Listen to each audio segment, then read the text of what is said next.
The Jets fired their head coach, the Giants stole a victory, and the Mets and Yankees in huge playoff battles. We're going to break it all down for you tonight. It is Wednesday at 6 p.m., and you know what's up. We are live.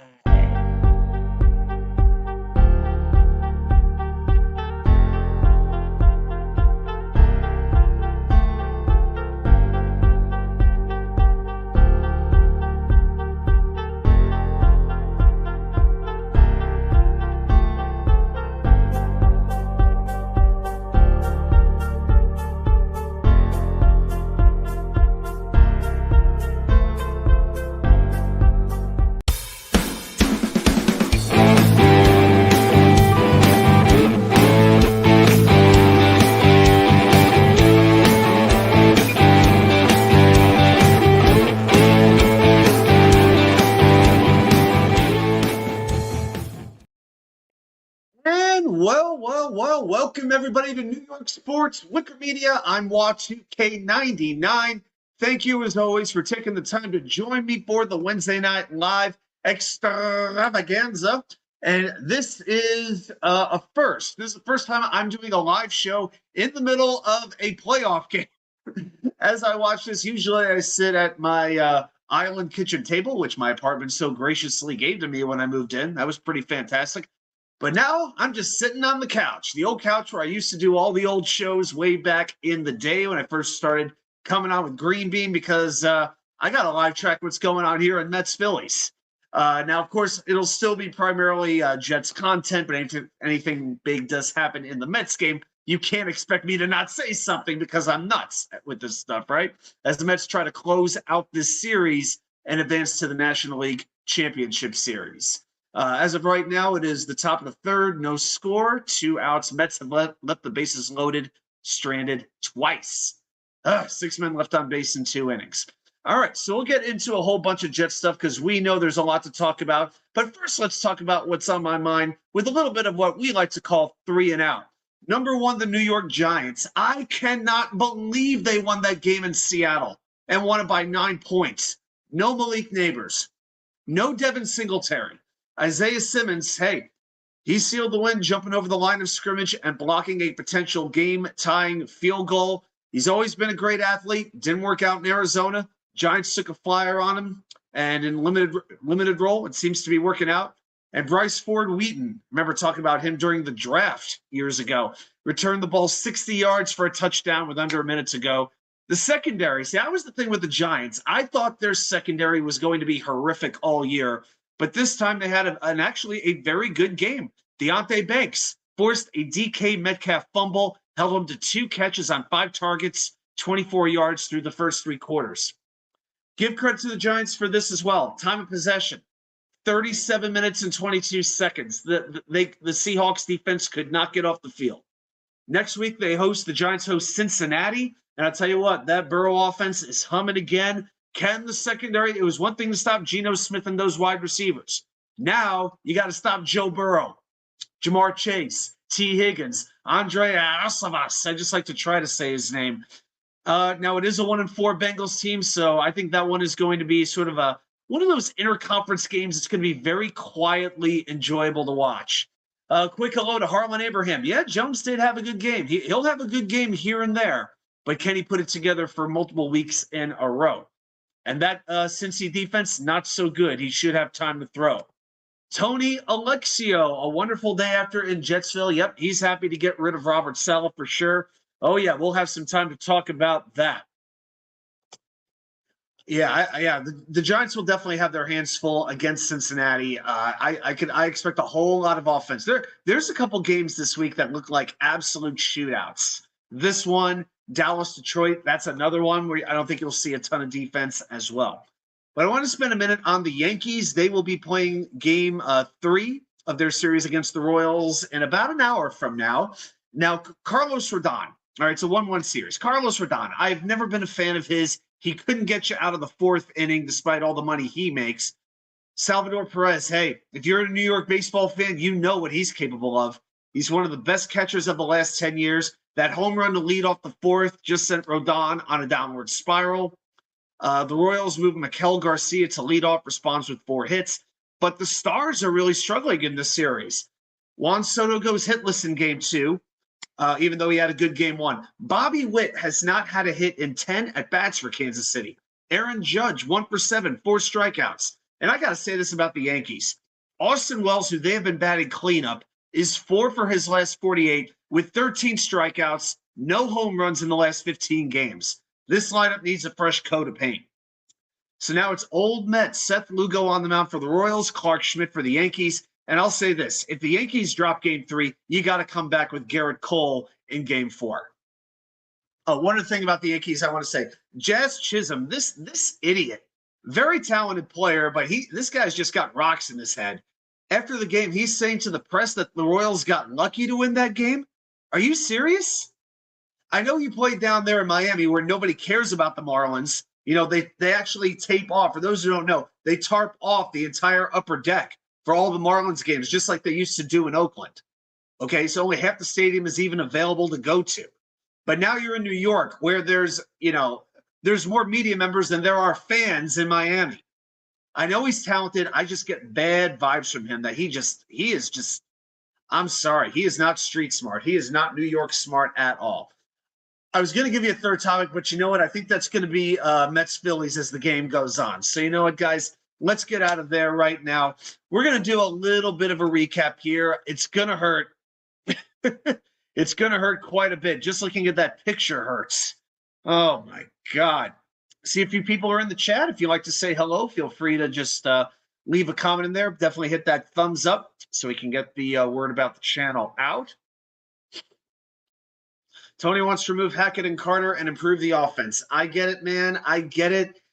You're not going to get that much blood, though. But I do think Hackett will get this game, and if the offense looks as fruitless as it has the last couple of weeks, you will see changes in duty.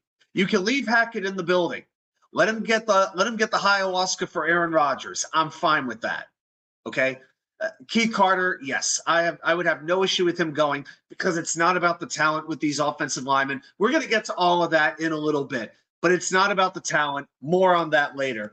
Dano, hello. Good to see you here as well. Definitely check out Dane's channel if you haven't already.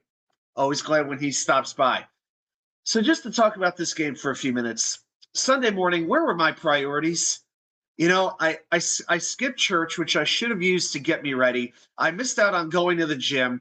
Instead, I took down my pumpkin pecan pancakes with the cinnamon butter.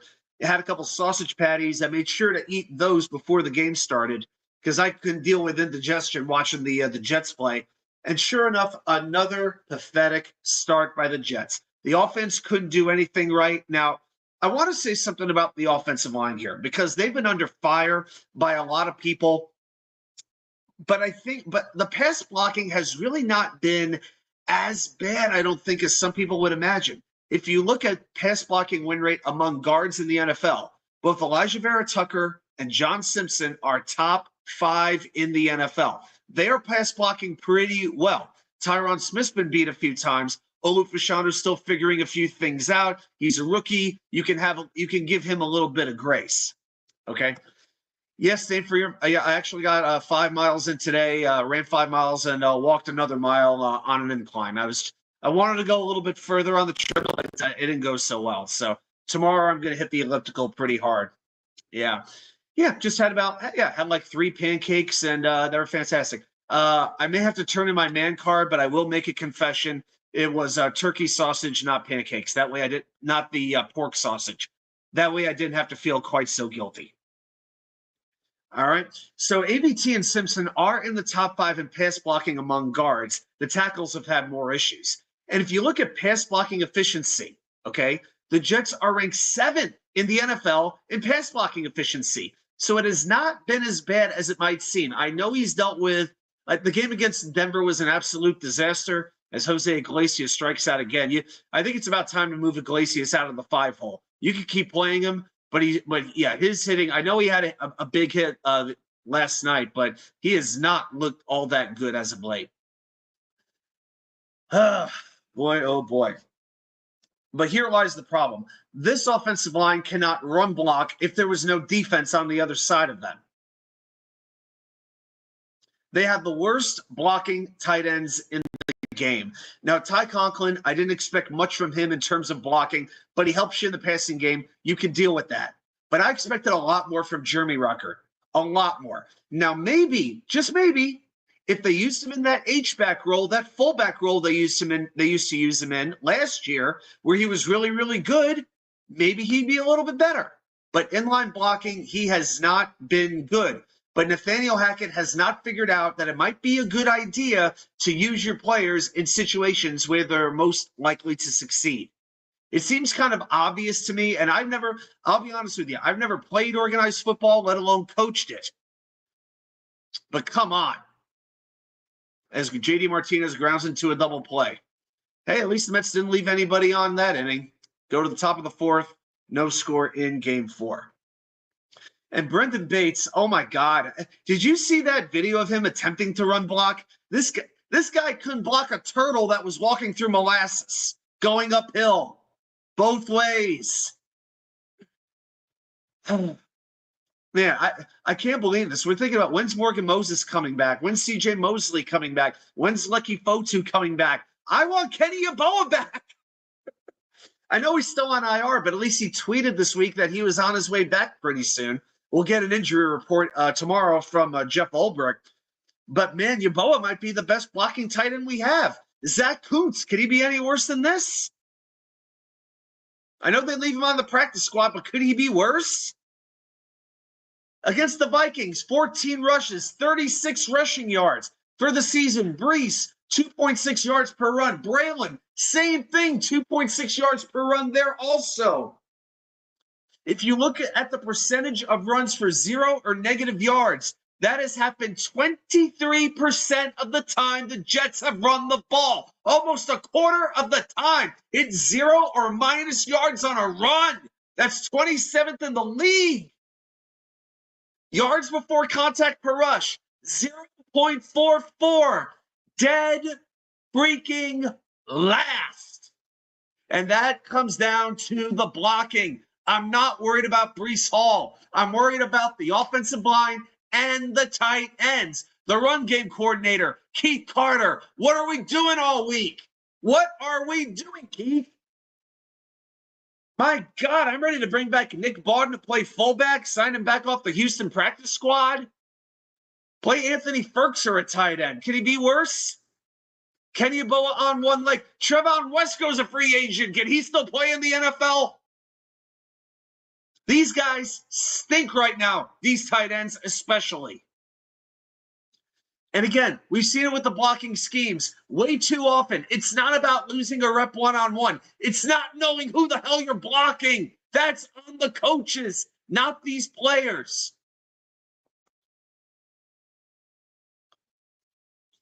Carter and Hackett, it's on them first and foremost. Tony says bench Butterfinger and Lazard. Harlan comes right back. Who are you putting in his place? Rodgers and Lazard many times seem to be on the same page. I'll get into that in a moment. Tony, will Morgan be back at right tackle? We have no injury report as of right now. Ulbrich will address the media on Thursday. That's when we'll find out about some of these injuries. Right now, it's an absolute mystery what's going on. Oh, I've got some ideas. We'll get to those. And as far as and with the passing game, okay, here's the first issue with the passing game. I'm going to address this right now. Garrett Wilson had 22 targets. Great. Mike Williams had 4 targets. Mike Williams had as many targets as Alan Lazard had drops. And still no Malachi Corley. Great. Lazard caught the 1 touchdown. Great. But you can't tell me that you can't wind up just a couple of snaps in the game that Corley can at least be used. I can't kill the team on defense too much. Yes, there were terrible penalty calls. They still had 4 sacks. But Sauce dropping a pick killed you. Still too many missed tackles. But the defense has allowed 17 points or less 4 straight weeks. And they've lost 2 of those games, guys. The defense is doing what they can, despite being incredibly shorthanded, despite playing with an injured Michael Carter, without C.J. Mosley, without Jermaine Johnson, after losing Bryce Huff, Quentin Jefferson, John Franklin Myers. They are doing what they can with what they have to work with. I can't really kill this defense. All right, now let's get into the snap counts here, which we do every week. Yeah, the run game, we talked about that. On to the snap counts. 72 snaps on offense. We always compare it, in case you're new, we always compare it to what it looked like last game. Aaron Rodgers played all 72 snaps at quarterback. As Quintana is pitching to Trey Turner, top of the fourth, full count. Breece Hall, 53 snaps, up 2 from last week. Braylon Allen, only 19 snaps, down 8 from last week. Isaiah Davis, no snaps this week. They did try him as a kick returner. That was not exactly what I would call inspiring. Another weak ground ball to Lindor. Over to Alonso. First one out. Mets are doing a good job keeping Turner off base because he's a big stolen base threat. Wide receiver.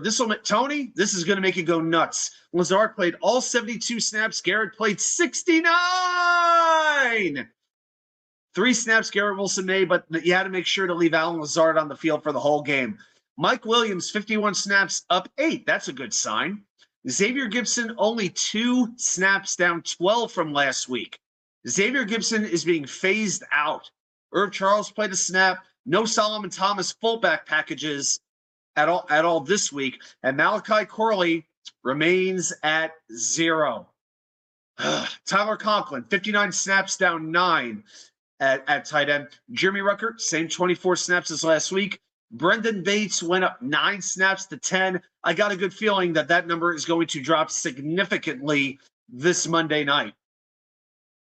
Offensive line, all the same, 72 snaps all the way across. Olu Fashanu, I did see one website where he allowed 7 pressures to the Vikings.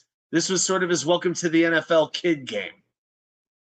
So that's what we're looking at on offense. And on defense, 73 snaps, up 12 from last week.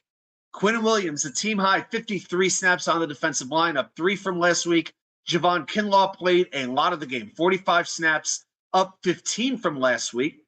Solomon Thomas played 29, up 4 snaps. Will McDonald, look at that, 50 snaps. He played 2/3 of the game, up 17 snaps from the Denver game. Michael Clemens played 45.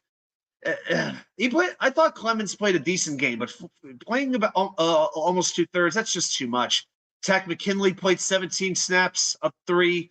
Jalen Holmes, 26, not much of a change. Leonard Taylor back in the lineup, played 18 snaps. I believe he even had a sack. So that was pretty encouraging. And Eric Watts played 10 snaps, down 1. Unfortunately, a lot of these kids, these pass rushers, you're not seeing them in the games all that much. Referring to Watts and McGregor. One's active pretty much per week. Same thing with Takk McKinley. You're not really noticing him too much. At least I'm not. At linebacker, Quincy Williams, 73 snaps, played the whole game. Jamian Sherwood, 71, nearly the whole game. Chaz Surratt played 19 and had a very nice spear of Sam Darnold. That was pretty good. It was the Chaz Surratt revenge game for the ex-Viking, I guess. Castellanos for the line drive. This is going to be a double. And it's going to be second and third for the Phillies with 1 out. And now the Phillies are threatening for the first time tonight. All right, cornerback. Sauce Gardner played 59 snaps, had to miss a good couple of series, I believe. DJ Reed played all 73 snaps, had a great game. Brandon Eccles did not play last week or the week prior, I don't think, but he did play 15 snaps. Michael Carter, 1 snap, tried to make a go of it, could not do it, and he was out. Played the 1 snap. His hammy hurt. I'd be surprised if he plays this week against Buffalo. We will see. And then at safety, you had Chuck Clark play 73 snaps, up 12, played the whole game. Same thing for Tony Adams. Isaiah Oliver really had to step up, and he did 44 snaps, up 41 from last week. Ashton Davis played the same 9 snaps as last week. All right, so there we go there. All right, so now, let's see. Let's remove those. And now we're going to go to the Jets news of the week. What is going on? The first thing I want to do is say rest in peace to Abdul Salam, who passed away on Tuesday at 71 years old. His given name, his birth name was Larry Falk. He changed his name in college. I think The news was he just wanted more serenity in his life. I don't believe it was a religious experience or anything like that necessarily. But he played college ball at Kent State, was drafted in the 7th round, 188th overall by the Jets as Quintana goes to a 3-0 count against Alec Bohm. This is getting scary, really scary. Played with the Jets from 1976 to 1983. Of course, a member of the New York Sack Exchange, and was traded after the 1983 season when he only played one game that year, was traded to the San Diego Chargers. He never played a game for them, so the Jets were the only team that he suited up for. 21 sacks in his career, 4 fumble recoveries, and when that 30 for 30 comes out, whenever it does, it's going to hit just a little bit harder. I do understand they did interview the entire Sack Exchange already, so at least there was one new interview with him. I don't know if they had more plans to interview him down the road. But it was included. So that's interesting. So it was really like after 1982, the Sack Exchange started to break apart as we knew it, because we think of it like being like this whole thing from the 80s, and certainly lines Klecko lasted a long time, Gastineau quite a few years as well. But Salam was really done after 82. Played one game in 83, and then he was gone. And then that cast of characters really started to change. So I thought that was something worth mentioning. All right, now to the big news. Robert Saleh, right around 10:15 on Tuesday, was fired. Jeff Ulbrich promoted. The first time since 1976, the Jets have made an in-season coaching change. Quick interruption, Quintana with a 3-2 to Bohm. Ground ball. They're going to go. Oh, damn it, he dropped the ball. Vientos dropped the fucking ball, and it's 1-0 Philadelphia. He could have had a play at home. Son of a bitch. Philly with a gift run.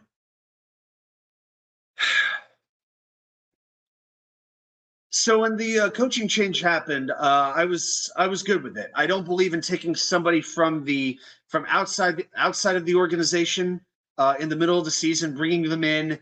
It's very, very difficult to succeed that way. Sure, Antonio Pierce did okay with the Raiders, but this is a win now team. The Raiders had no expectations last year.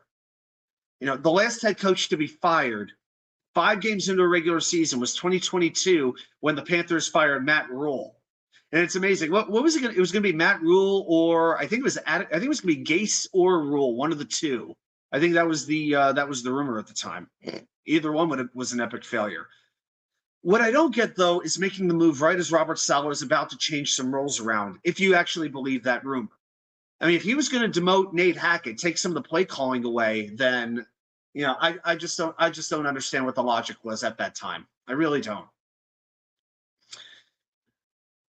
So it's unfortunate, but I think most of us are in agreement. Robert Saleh, good man, very good defensive coordinator.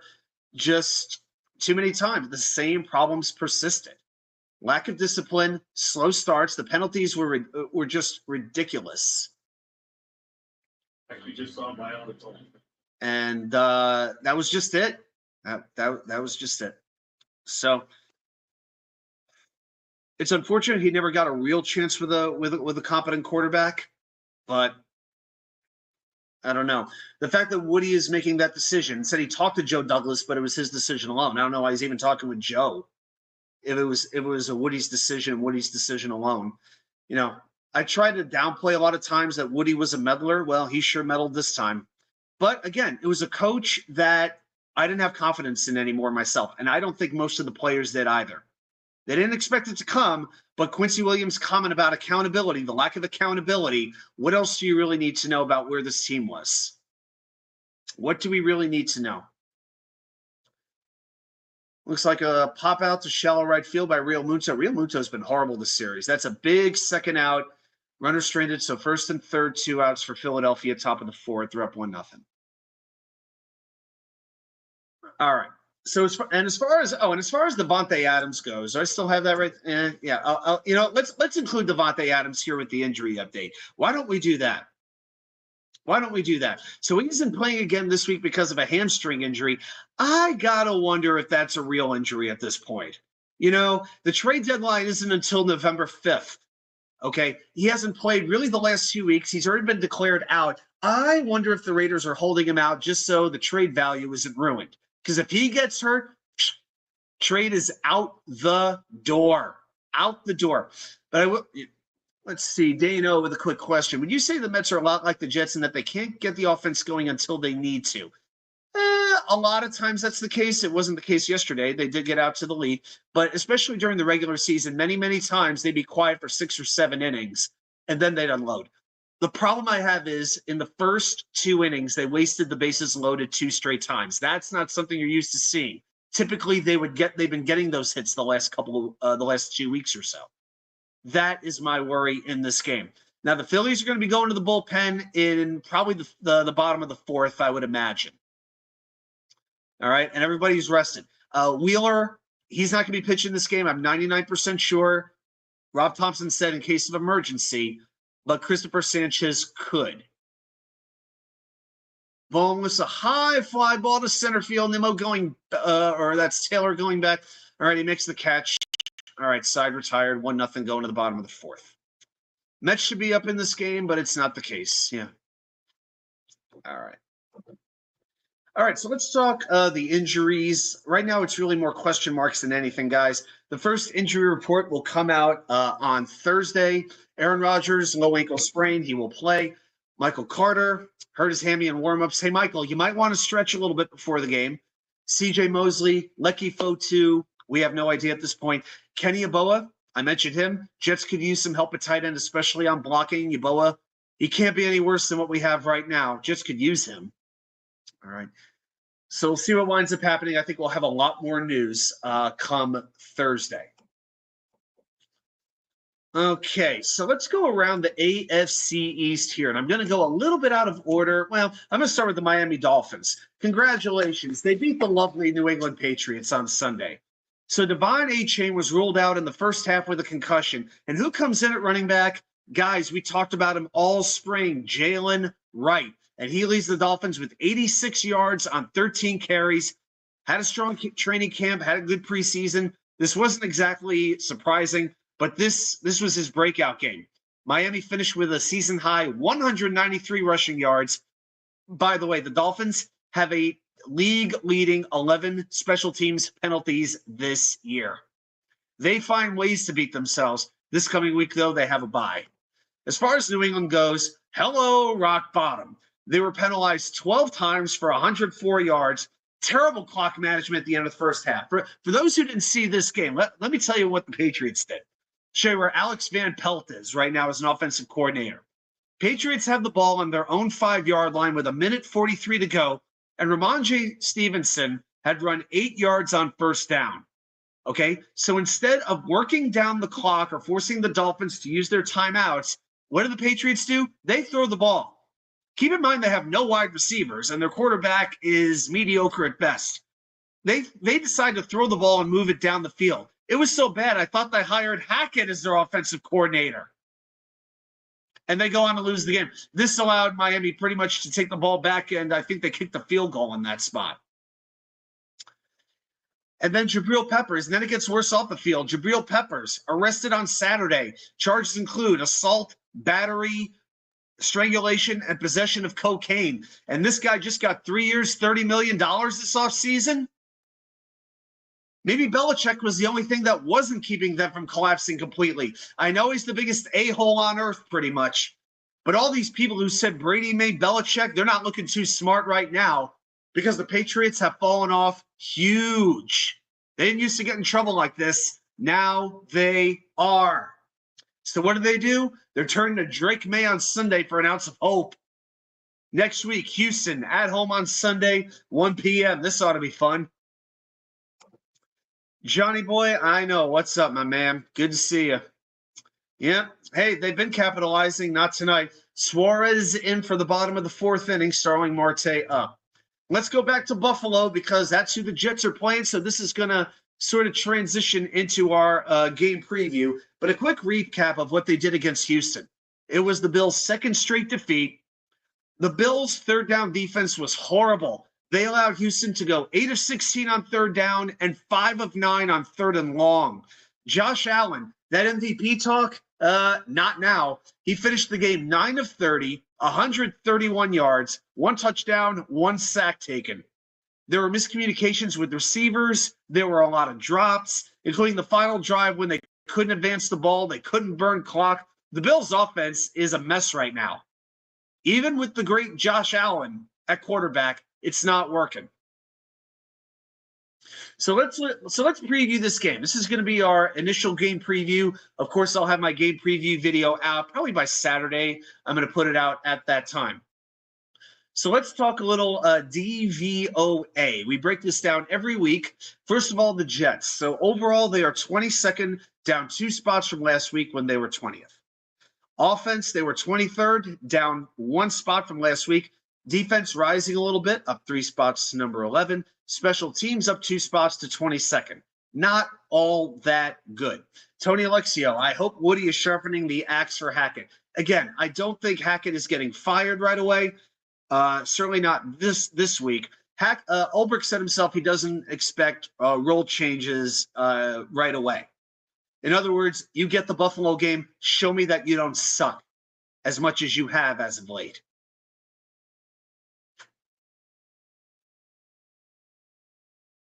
But I think Hackett gets it. We'll be calling plays early on. I know Todd Downing was not exactly beloved in Tennessee, but it can't be worse than this. Buffalo, on the other hand, 7th on offense, 7th on defense, just 30th in special teams as Marte takes strike 3 called, even though the pitch was inside. Terrible call.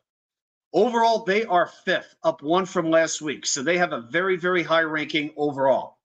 Now let's get to know in this game 5 things about the Buffalo Bills. Last year, Josh Allen threw 18 interceptions. We're going to get through this stuff pretty quickly tonight. Maybe it's because I'm just so focused on the Mets game right now, and I got to get back to that. Plus, the Rangers open their season at 7:30 against Pittsburgh tonight. Last year, Josh Allen threw 18 interceptions. You know how many he's thrown so far this year? That many. 0. Allen is yet to turn the ball over. The Bills do have 2 fumbles, but only 2 giveaways this season.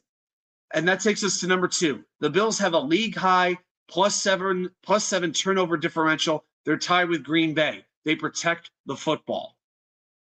Number 3, the third down situation is struggling on offense and defense. Through 5 weeks, the Bills' defense is allowing a 43.9% conversion rate on third down. That ranks 24th in the NFL. As for the offense, not much better.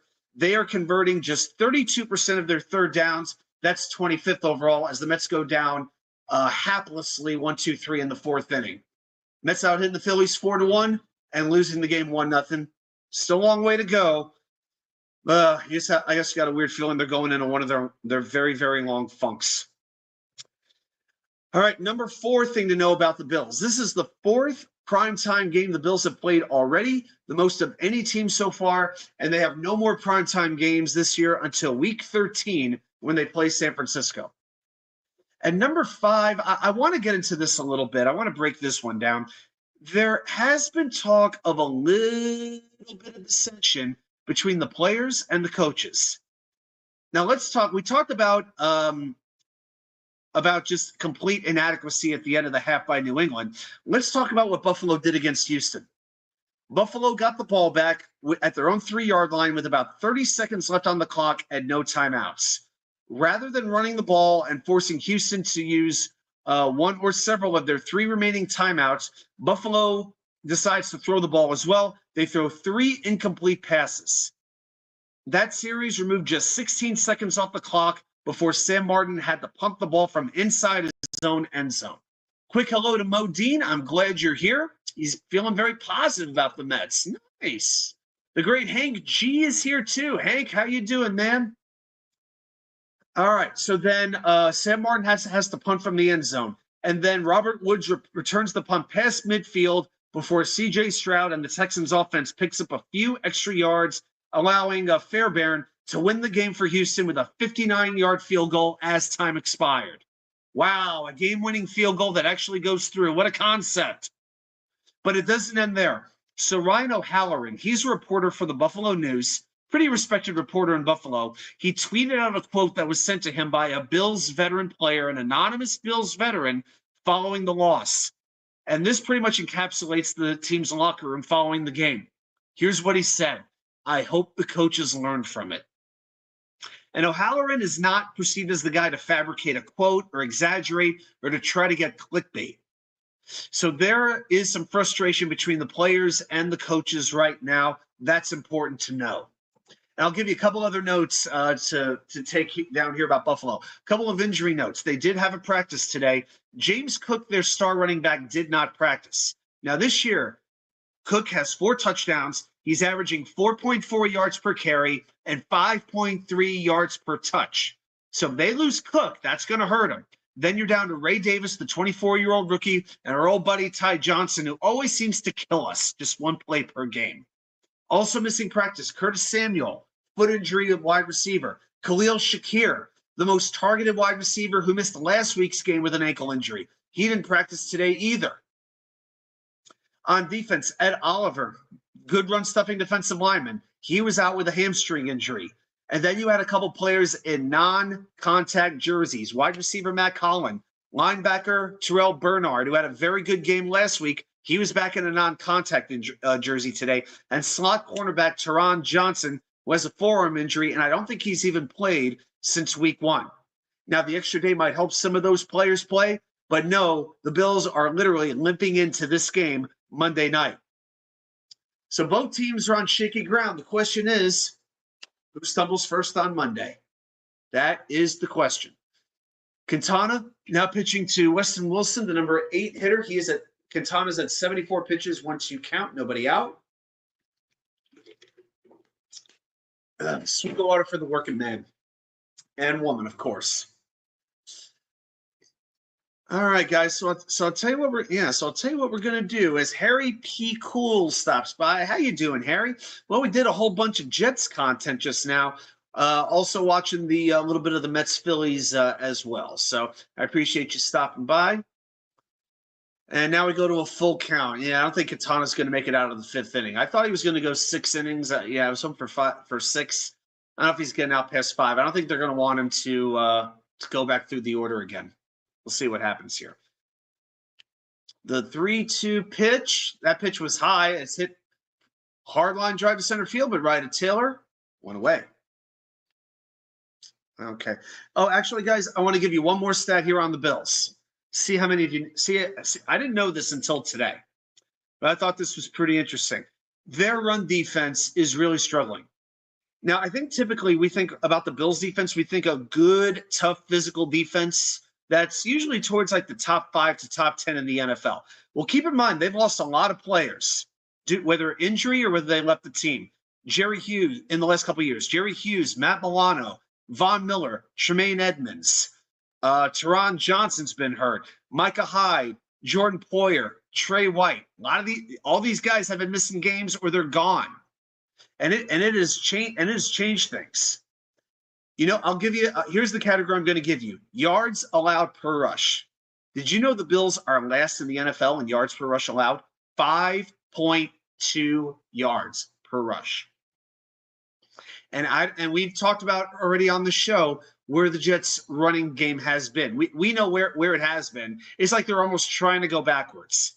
So you have pretty much the league's worst run offense against the league's worst run defense. So something's got to give one way or another. Who's going to win that battle on Monday night? That's going to go a long way towards determining the outcome of this game. All right, guys, I'll tell you what we're going to do. I know it's a little bit early right now, but I know a lot of people are going to be watching baseball. They're watching hockey. Struck him out. 2 down.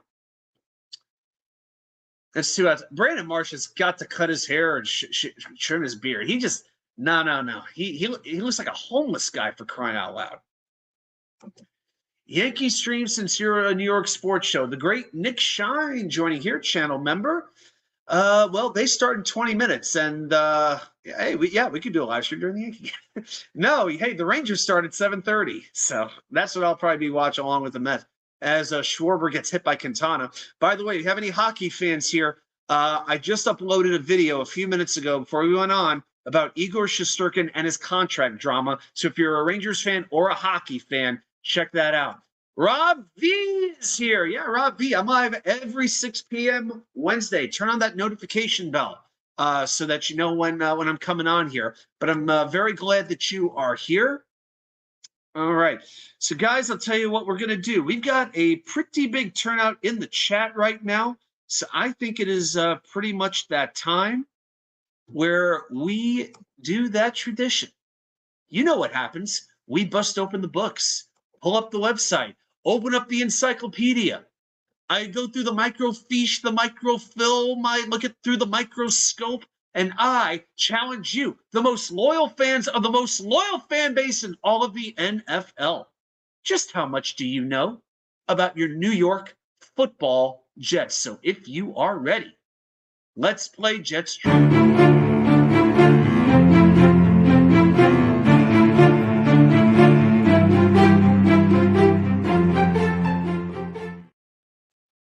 All right, that's right. Harlan, trivia time. Hank, trivia time. All right, so we've been keeping track.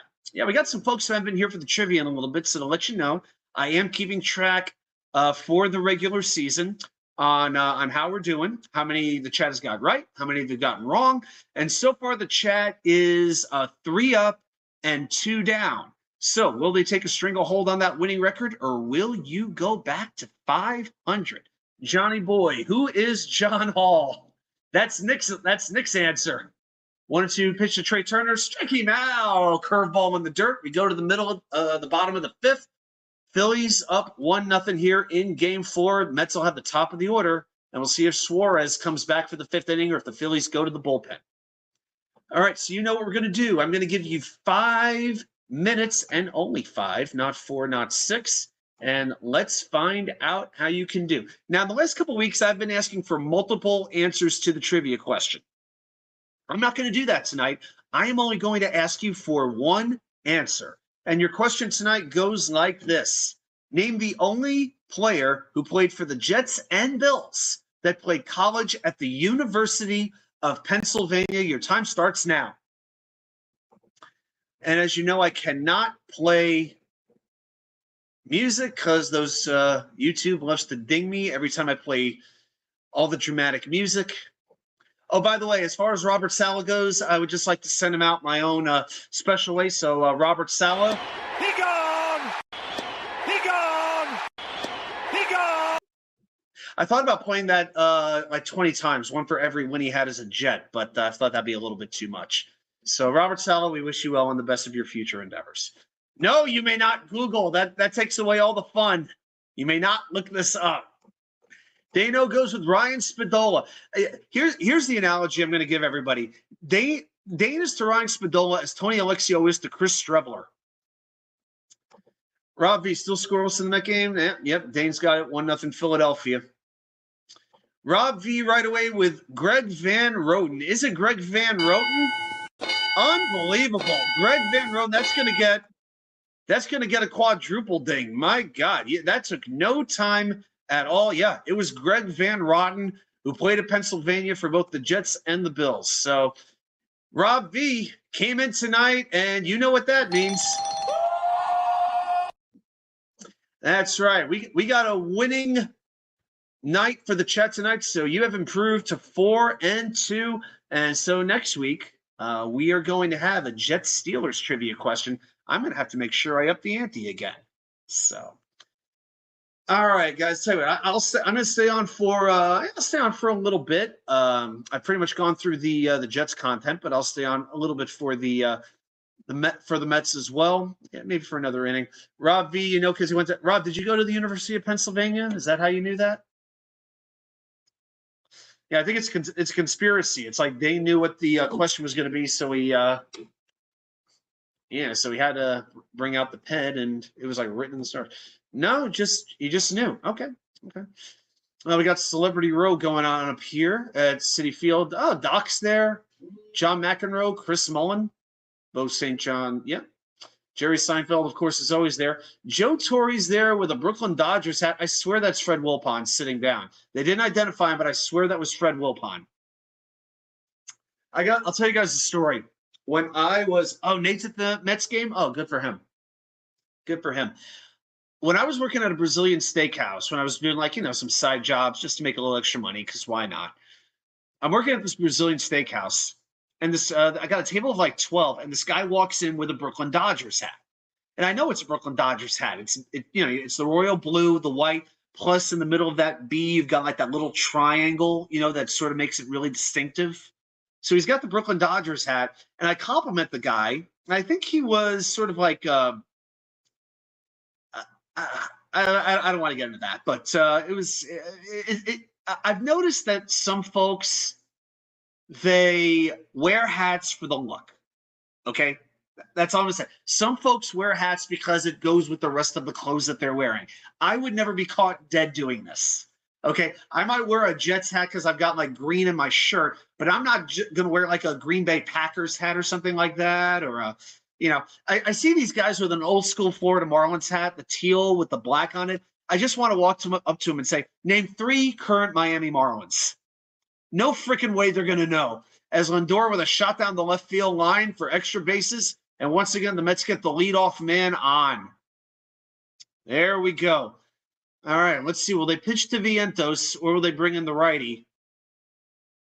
That's going to be interesting. Yeah, the ride with Suarez. I don't think they'll let him face Alonso. I think they give him Vientos and Nimmo. And that's about it. So I told the guy, hey, I really like your hat. I don't see too many of those. I said, yeah, man, isn't this Red Sox hat cool? I said, dude, come on now. Do you really think that's a Red Sox hat? Like, did you buy that thinking it was a Red Sox hat? I said, yeah, isn't this a Red Sox hat? I had to pull out my phone and show him a Brooklyn Dodgers hat and say, dude, you brought a Brooklyn Dodgers. He thought it was a Red Sox hat. I think I pretty much broke his heart. I probably didn't get a great tip because I let him know that. But what are you going to do? 1-1 pitch. That curveball, the off-speed stuff by Suarez has been amazing. He's been letting guys on, but that curveball in the dirt has been striking out Mets right and left. I'm just worried. Yeah, that the Mets are just going to keep chasing. But Vientos is 2 for 2. He's got a single and a double tonight, hitting .462 for the postseason. He has been fantastic. The 1-2, yep, you try to make him pitch. Curveball in the dirt. Mets better get this run home. I don't want to say they need to. I think it's very easy to say they need to or they must or no. They better get it home. They better get it home. This crowd's getting nervous.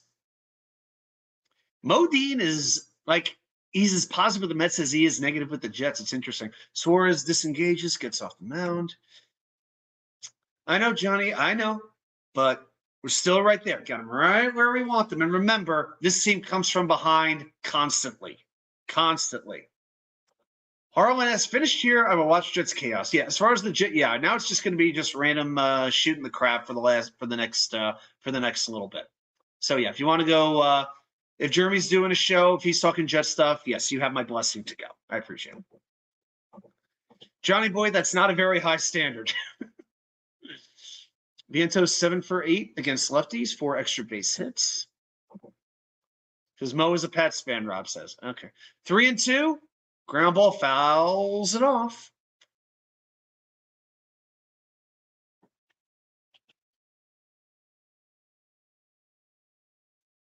But yeah, so let's see. It's just some random NFL news.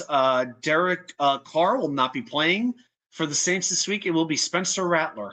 I'll take the Bucks.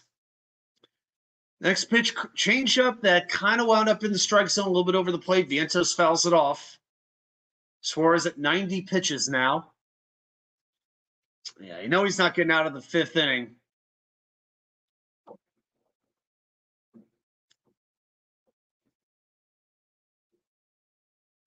The 3-2 is low and away, ball 4. And the Mets are going to have first and second with Nimmo coming up. Thompson staying in the dugout.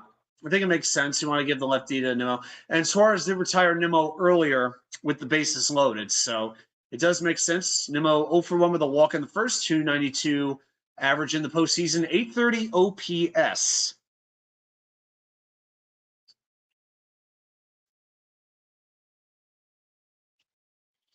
There'll be a few people online who watch will say Nimmo should bunt. Try to bunt the runners over. But then you would just walk Alonso anyway and pitch to Iglesias. So you got to let Nimmo swing the bat.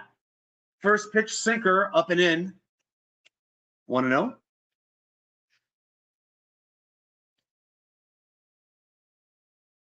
3-run home runs in games. Let's go, Mets. If the Mets take the lead, it's going to be very tough for Philadelphia to come back. They're ready to be beaten. That sinker crosses over the middle of the plate. 1-1.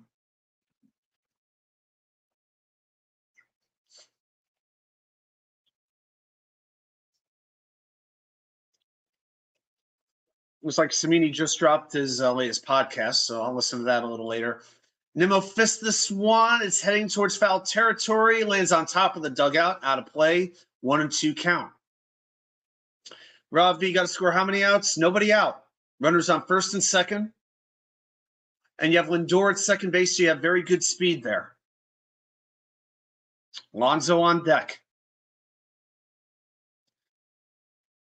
Against Suarez, Nimmo is just 3 for 26 with 4 strikeouts and 4 walks. And ahead 1-2, it definitely favors the pitcher. Suarez about to deliver his 95th pitch of the night. Here it comes. Changeup, low, ball 2.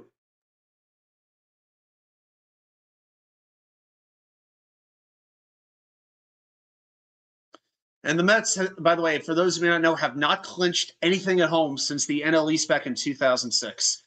The 2-2, and it's hit deep to right field. Will it stay fair? It's in the second deck, but it's going to go foul. No, it looked like it was heading to the second deck and landed just in front, but yeah, you could tell it was going foul. And yeah, pretty much the way Nimmo reacted immediately, I was like, this one's probably going to go foul. Because he pretty much just stood still. He didn't really move at all. The count's still 2-2. The pitch is strike 3. That was a sinker that looked low. That really looked low. Suarez's 8th strikeout on the night. And now Thompson's going to come to take him out. Damn, that pitch looked low. But it may have been too close to take.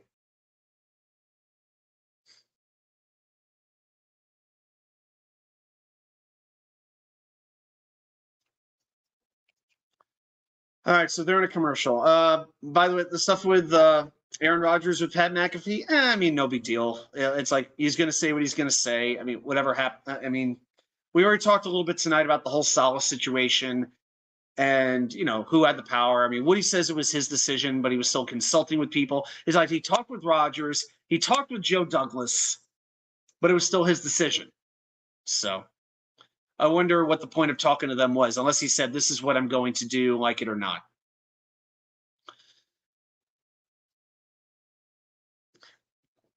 Johnny, I know I'm way behind you.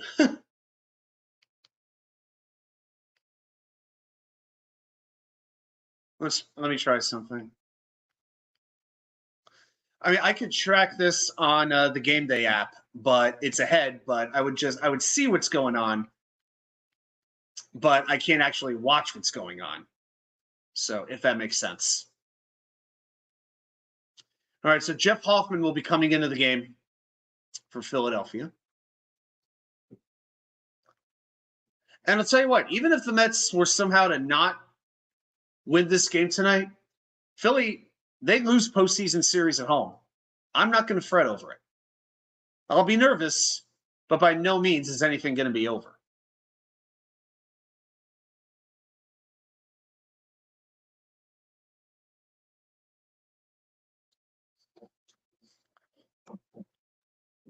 All right, here it is. First pitch. All right, fouled off.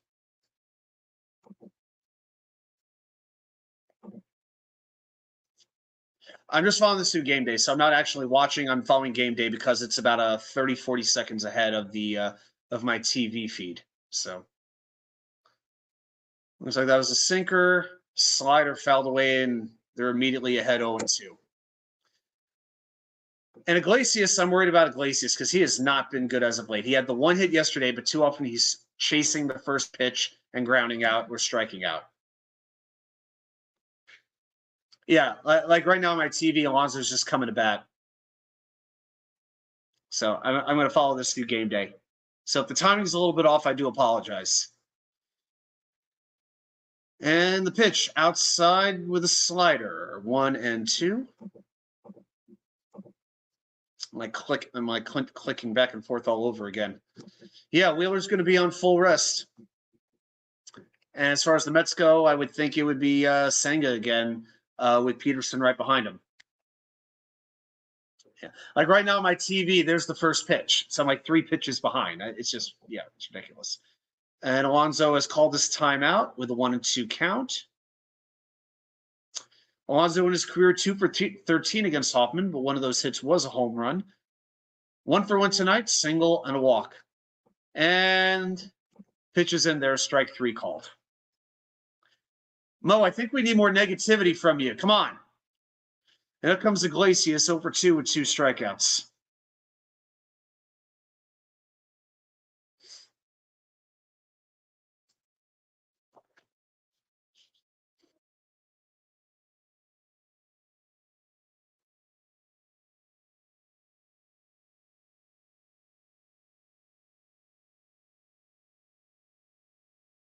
And the first pitch, slider, swinging strike box. See, the Phillies pitchers are doing what Sean Manaea did so well last night, getting ahead in the count. Manaea, like every big at bat, he got ahead of Harper. He'd get ahead of Castellanos. That's what the Phillies pitchers are doing tonight. Still ways to go, though.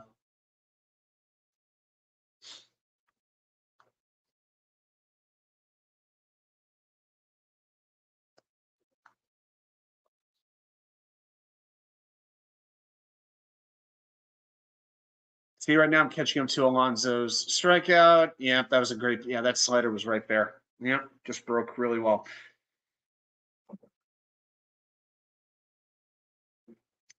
Now Adam is ahead of me. And Iglesias with another weak-ass ground out. Oh, my God. I'm sorry. We can't have Iglesias in the 2-hole anymore. It's not working. Enough. Yeah, this was a ground out to the freaking catcher. It's getting pretty frustrating at this point. Still 4 more innings to work with, though.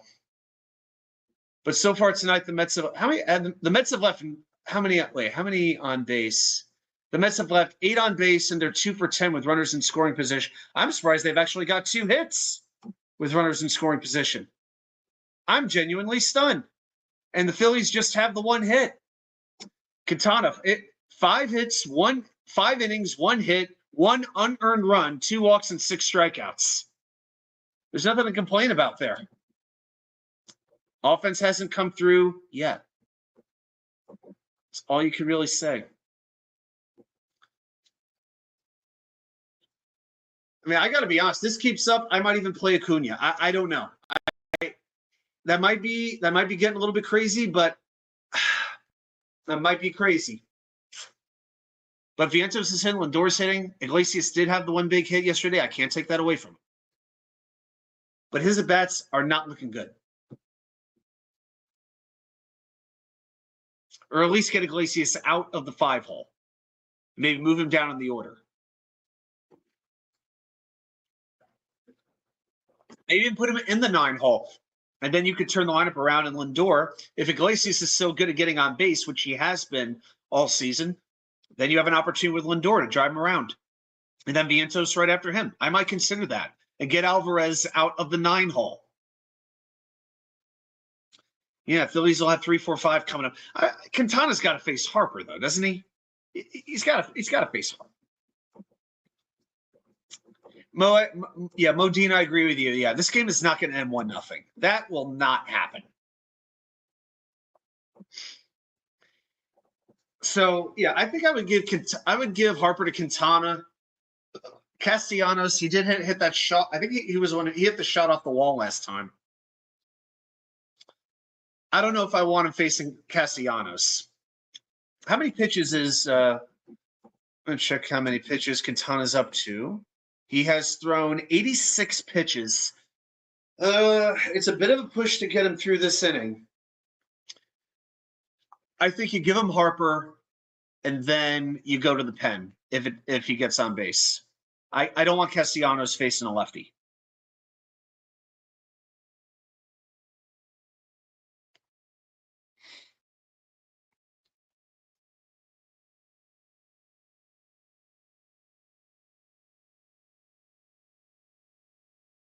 You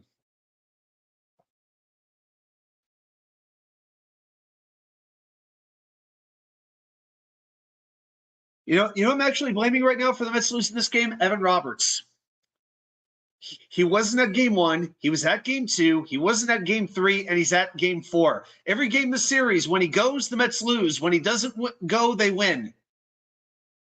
So, yeah, personally, I would blame Evan Roberts from WFAN. That's the only logical thing to do, in my opinion. Yeah, I think they charged Eric to Vientos.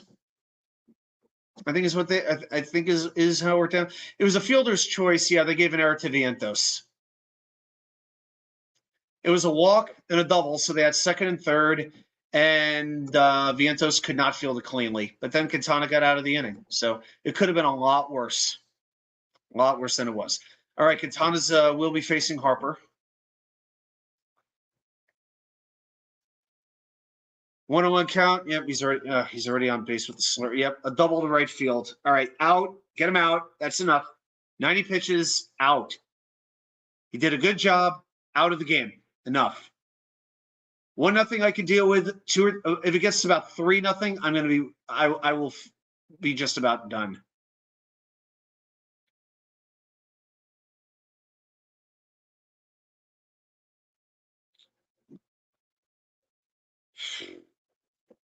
Man. And it's going to be Reed Garrett coming into the game for Jose Quintana.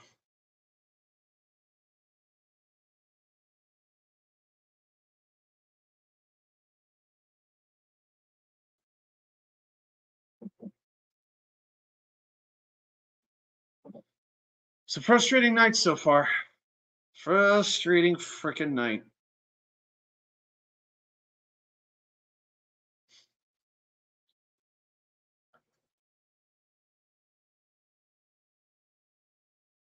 That was a shot off the shot to the warning track.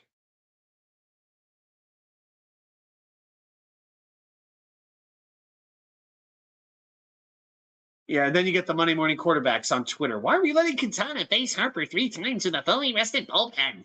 Because we don't have a lefty in the bullpen, you dope. Ay. Adam, you know how he can win it. I know. I got to sing OMG? No, I thought we got to put Kuntz in the game. All right, Johnny, we need some Kuntz. That's been coming back for weeks. All right, Johnny, I can't really do it in Spanish, but I'll do the, oh my God. So there you go. There you go.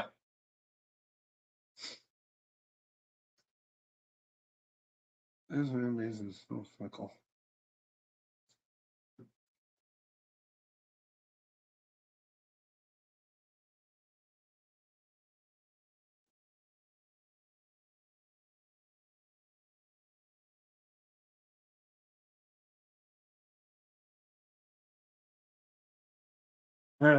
Johnny boy, yeah, we talked about the tight ends earlier tonight about the run blocking and how futile it's been. I can't wait for Kenny Yeboah to come back. I said, can Kuntz be any worse than what Brendan Bates was? Anthony Ferkser, he's still on the practice squad. Yeah. Trevon Wesco's still a free agent. I knew he could block. Is Ben Hartsock still working out? Modine, nobody knows.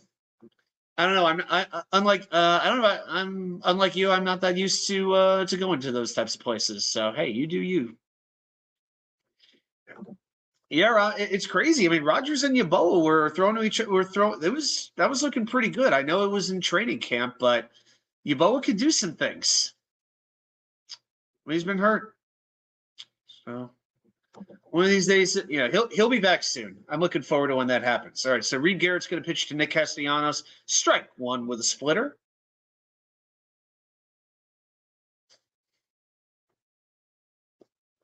And it looks like the Yankees are about to start Game 3 against the Royals. Clark Schmidt against Seth Lugo. And the Rangers open their season against the Pittsburgh Penguins. That game will be in Pittsburgh. That's at 7:30. All kinds of good stuff going on tonight.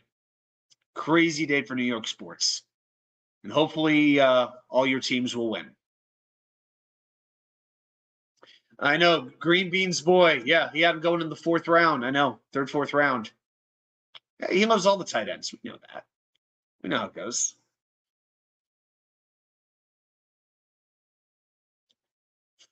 Man, Suarez gave up 5 hits, Quintana just 2, but damn.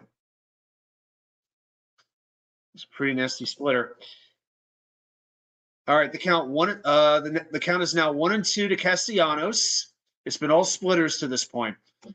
That's right. That's right. Let's go right. As a matter of fact, Rob, you know what? Rob, I'm gonna do some for you real quick. All right. Just for you.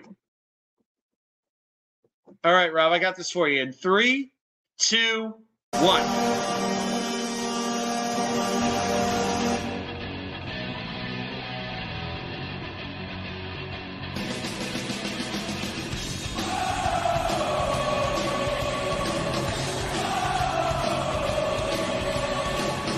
Just get ready. Rangers hockey tonight. Then it's the Utah Hockey Club on Saturday in the home opener at Madison Square Garden.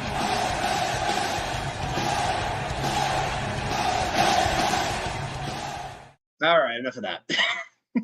Hope you guys didn't mind that for about 2 seconds. All right, I got to change the vibe in here a little bit. I got to put this. I got to put the home run apple up. I got to put Citi Field up. There we go. Because what we're doing right now is not working. What is not working? All right, now it's a 3-2 count. Runner on second, nobody out. You don't mind walking them. You can't give up the base hit. It's been pretty much all splitters, with one exception. I got you, brother. Got you. Rob and Johnny loving it. Hey, thanks to everybody who's hanging out in the chat tonight. Please hit that thumbs up if you haven't already. Appreciate you spending some time with me. And the pitch, swing and a miss, struck him out. A 90-mile-an-hour splitter in the dirt, and the Mets have one big first out.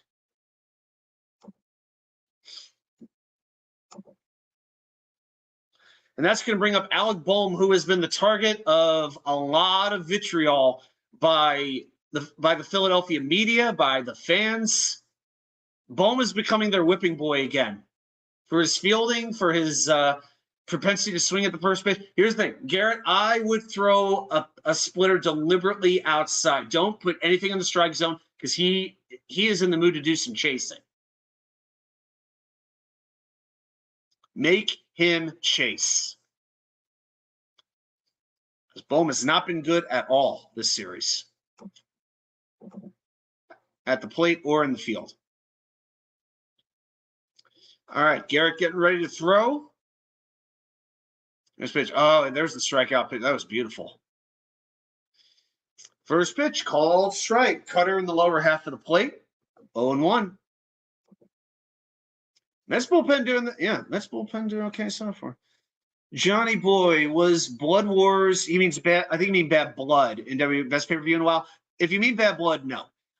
It was a 2-match show, but it wasn't a deep card. The Hell in a Cell, fantastic. Top 3 match I've seen this year. The tag team main event, that was fine too. Whoa, that ball nearly bounced. But the rest of the show was just filler. It was just filler. So no, if it's the best pay-per-view, it's got to be a deep show. So I can't go there. I thought Bash in Berlin was actually a little bit better. So yeah, I'm pretty sure he meant Bad Blood from Atlanta, GA. All right, pitch to Bohm. 2 straight pitches out of the zone. Now 2-1.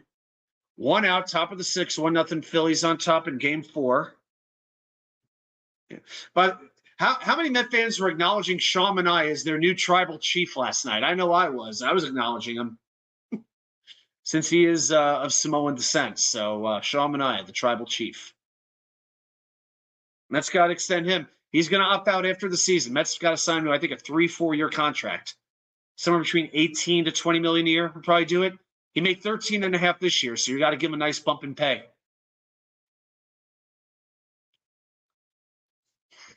And the splitter was up.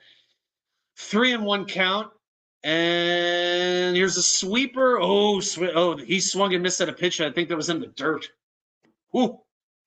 Full count to Bohm. And on deck, it's going to be JT Realmuto. I'm not going to say how he's doing because I don't want to jinx anything, but it hasn't been his best stretch of play with the Phillies. I'll just leave it that way. What the hell am I doing? I don't have any power over this stuff. Realmuto doesn't have a hit this series. Yeah.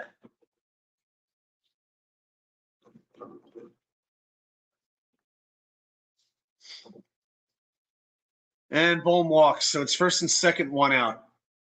With Realmuto coming up, and after that, it's Weston Wilson. So you are at the bottom of the order. But man, as frustrating a night as this has been, you cannot let this lead get extended. Cannot let it happen.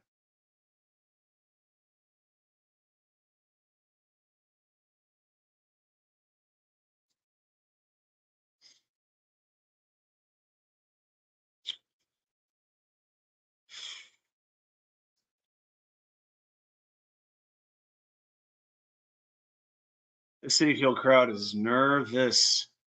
All right, so on the TV, Garrett's about to throw the 3-2 pitch to Bohm. That wasn't even close. Outside in the dirt. Even Bohm was going to chase that crap. All right, Garrett's Realmuto.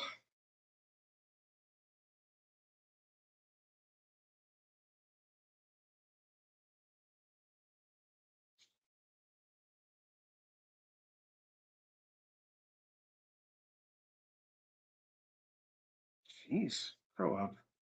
Grow up. Grow up. Okay, first pitch in there. Cutter, strike one. Next pitch, sinker well inside. Count 1-1. Oh, Bryson Stott is up after this. Now a sinker. Count goes to 2-1. Man, oh man.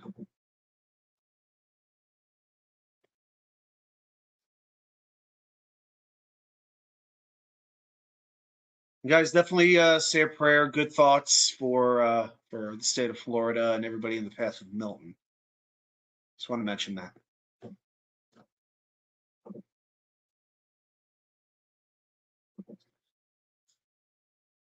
And Garrett evens up the count, 2-2.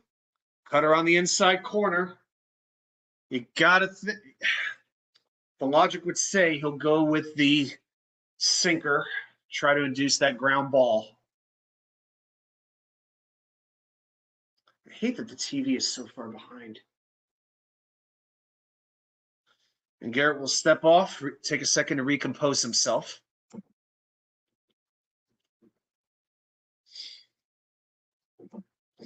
Garrett, 31 years old in the postseason. He has pitched in 3 games, 3 in the third innings, 3 strikeouts, no earned runs allowed. And the pitch, fouled. He stayed alive as he was able to get a piece of the splitter.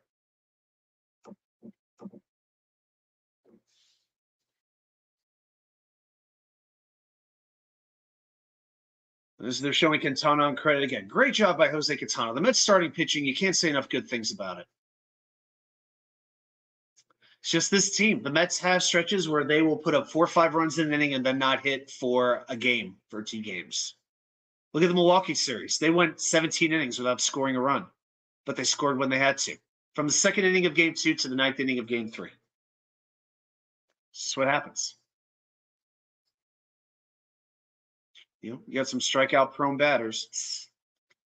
It's the challenge. Okay, pitch. Swung on and missed. Struck him out. 2 down. And a big, big K. Reed Garrett coming through. Now it's going to be Bryce Stott, who's 0 for 2 with a strikeout tonight. You know, sometimes you need an inning like this where you're down, but you need to get out of a jam, and that gets the crowd going, and that in turn gives the offense a little bit of a lift. It could happen. That's still, hey, Philly's still got to get 12 more outs, and that bullpen has not been good. So many of them were used yesterday. You know you're going to see Strom You're probably going to see Estevez. Not Estevez, it's Estevez. Now they're showing the pitch. That was sweeper that kind of broke right in the middle. Middle of the plate. Yeah. I think he was looking for a sinker. Wow. A guy with the crowd says, bring on the Padres. Getting a little over anxious, are we there, Poncho? And we're going to the mound. Oh, all right. All right. Bill Belichick asked about Devontae Adams. Screw Bill Belichick. I don't give a damn what he thinks. And in comes David Peterson. All right, Mets are going to go to Big Petey. This call to the bullpen brought to you by New York Sports WickerMedia. God knows I don't have BetMGM or Manscaped or any of those people endorsing me. Life goals, right? All right.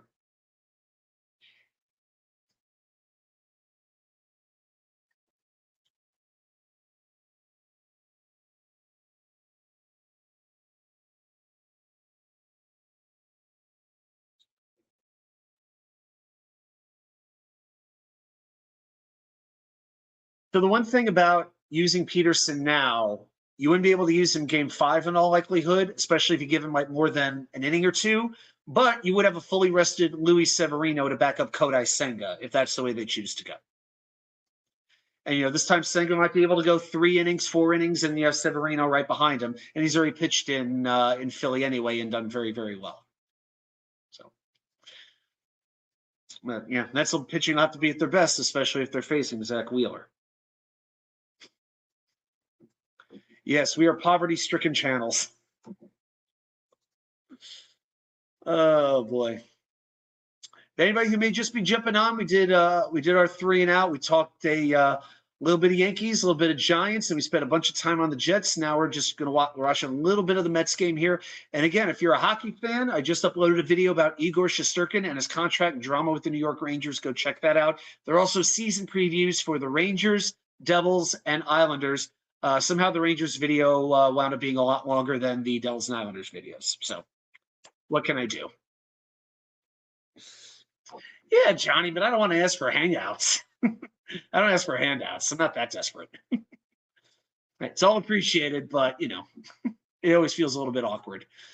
Thanks, Biffer. I appreciate it. Biffer the Hobbit. The Hobbit. Well, thank you, Mr. The Hobbit.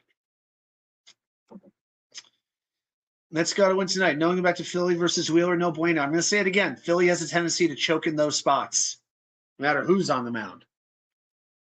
And again, their offense isn't exactly clicking right now. Okay? It's not clicking. They've got a very good 1 through 4. After that, they stink. That's the fact. Bohm, Real Muto, you name the guy, they stink. As I say that, in comes Bryson Stott. 1-0 count, 2-0 count. And here's a ground ball fielded by Pete Alonso. 3 outs out of the inning. On to the bottom of the 6th. There we go. There we go. Oh, boy. All right, now we're caught up. Yep, ground ball on a fastball. Yeah, several hops to Alonso. This one was pretty easy. He just took it to the bag himself. Okay. So I'm pretty sure Peterson will get the 7th as well. And after that, I don't know. You might see Jose Buto. You haven't seen him recently. You're not going to see Maton. I doubt you'll see Stanek. I still got this weird feeling you might see Adam Ottavino at some point. I just got this weird vibe. Yeah, we were talking about that. Marshall's homeless. We know. He's a homeless person's homeless person, if that makes sense. So who else do the Mets have in the bullpen? So you've got Buto, Diaz, Maton, Ottavino, Danny Young, and Ryan Stanek. That's really it. I think at some point you might go to Ottavino. I'm sorry, Maton has a 13.5 ERA. You just can't look at him right now. Diaz has been up and down. Every closer's been getting touched up, by the way. Just want to mention that. And people are tough on Budo, but, it's like he's either very on or he's very off. There's really no middle ground, but he's had a few days to rest. That's the issue. I just feel like going in the future, Budo is a starting pitcher. He does best. Like, you never see him on back-to-back days. I like Budo competing for the 5th spot in the rotation next year, especially with Christian Scott out for the season. But Danny Young is not going to get used. I'm still surprised they didn't put Waskar Brazovan on the roster. Damn, you wish that Brooks Raley was healthy. That way the Mets would have that loogie. Rob, you can't keep using the same 4-5 guys every single game. You just can't do that. That's my concern. I don't know if I want to bring Diaz in for like the 8th inning. I'm sure Diaz will come in. But I got to get Peterson the 7th.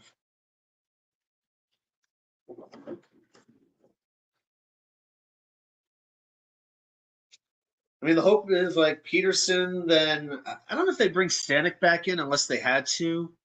Since he did pitch yesterday, he got 4 outs yesterday, as I recall, faced 5-6 batters. I don't think they're going to use Stanek unless they have to. I think Budo is the next man up.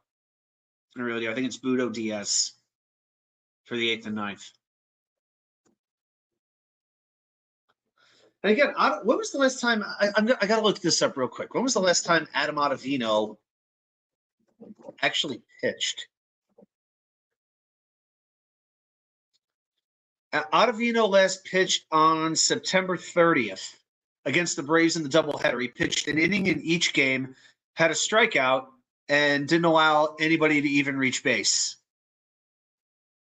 Adam Ottavino, I will say this. The last time Adam Ottavino allowed a base runner was September 20th against the Phillies, of course.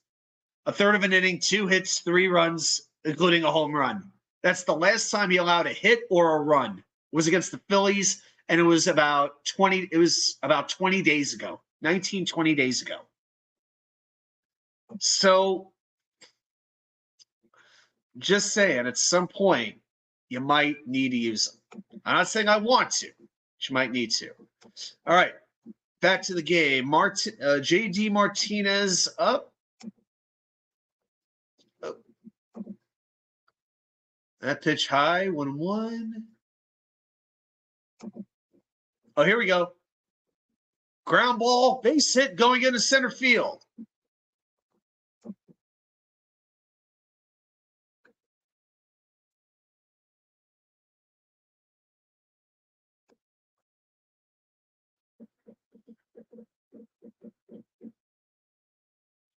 So this is the 4th time tonight. The 4th time tonight the Mets have gotten the leadoff runner on base. They won't tell you that on Fox.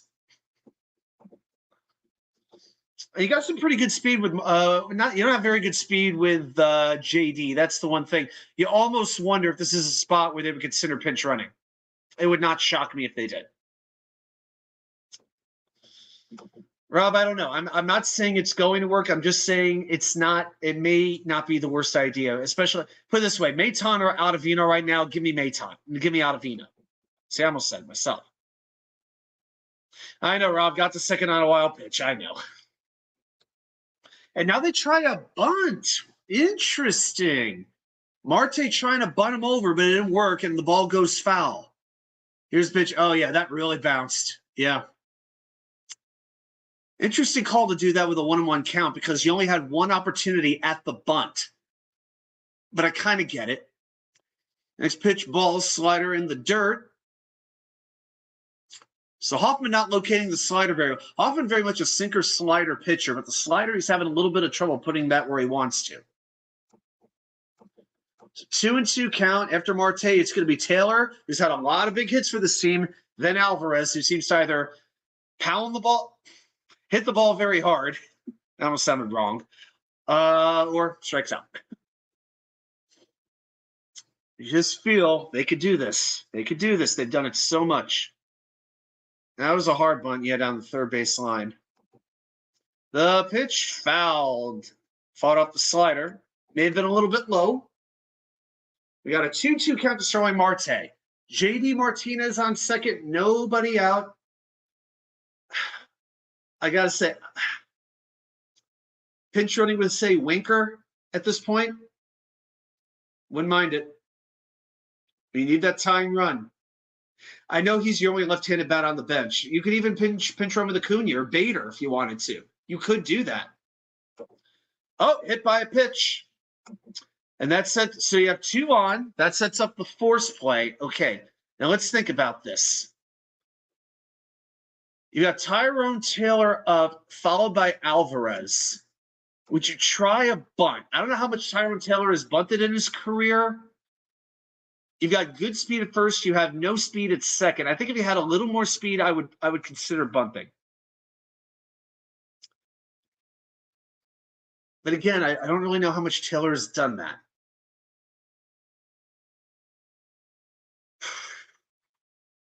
This is one of those decisions of the game. It's like everyone's going to second guess it afterwards. Yeah, hit him on the elbow. Yeah. First pitch, fastball, strike, 96 miles an hour.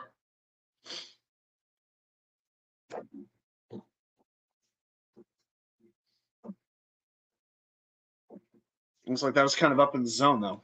So that'd been a hard pitch to bunt. Hoffman to Taylor. Taylor's had so many good moments for the Mets this year. Can he deliver another one?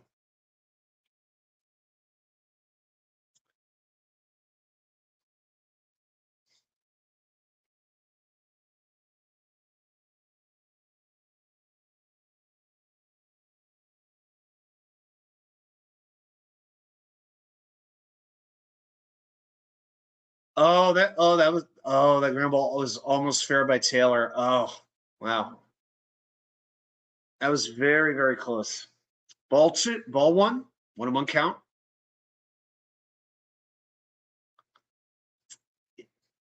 Yeah, just about like 3 inches towards fair territory. That's going down the left field line. Martinez probably scores.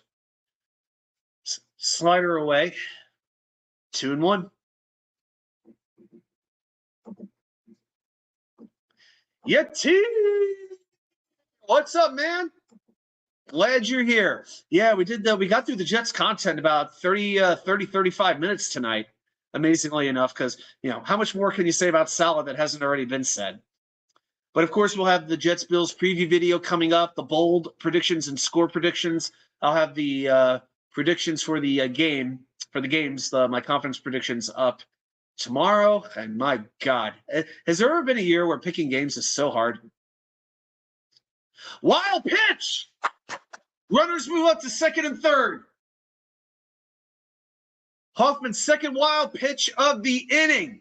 The Phillies are giving the Mets every freaking opportunity to get right back in this game. Splitter inside, fouled off, 3-2.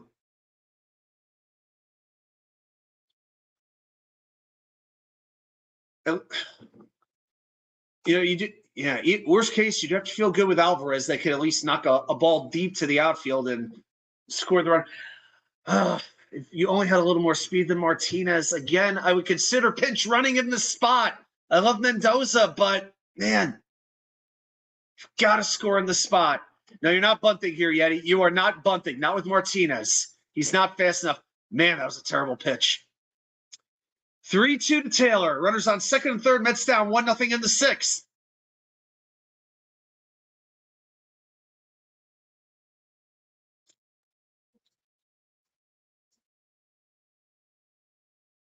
That's the thing with baseball. We get all these pregnant pauses.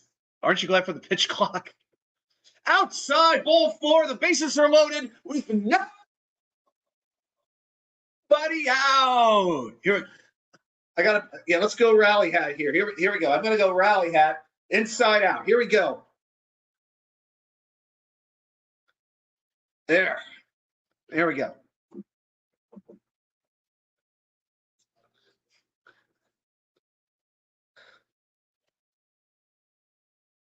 Inside out hat. Here I go. Anything that it takes. I may have to start moving furniture around. I could not make any promises. Oh, 3 pitch. You fouled that one off. Visit to the mound. Are the Phillies going to go to the bullpen?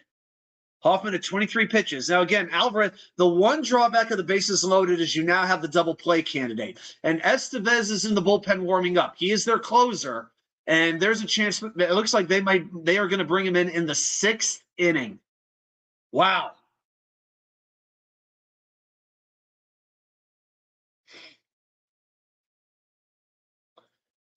I'll tell you what, if this happens, they may throw a wheeler late in the game if they're up 1-0. Oh boy, remember, fans, especially as Jets fans, we root for the stress. We root to get to spots like this that the New York Mets are in right now.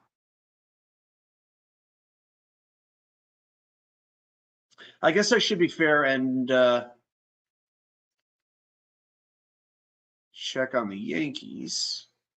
I think that started, right?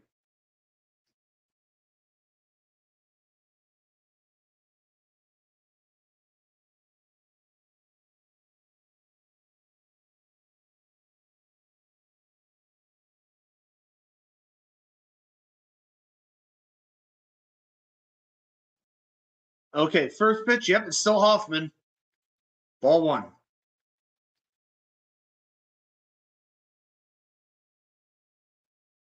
Second pitch, swing and a miss on a slider. By the way, quick check. We're in the bottom of the second in Kansas City. No score with the Yankees and the Royals.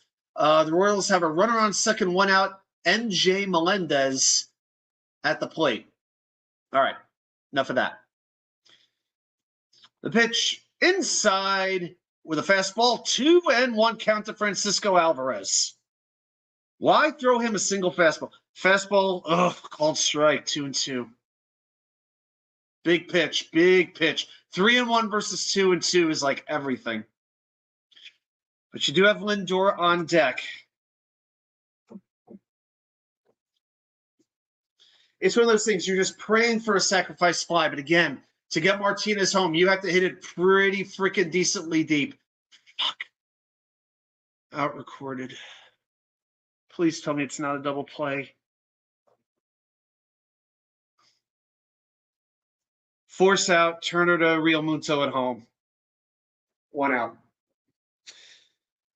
At least it wasn't a double play. Now it's going to be Lindor up with 1 out.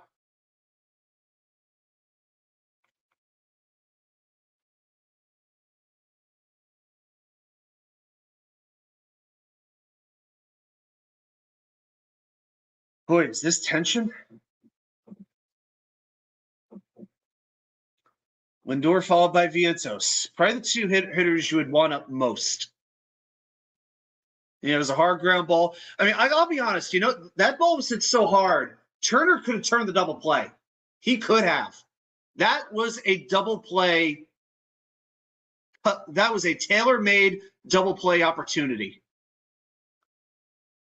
Thompson going out to the mound. Looks like Hoffman's night is over at 28 pitches. I think they're bringing in Estevez to face Lindor.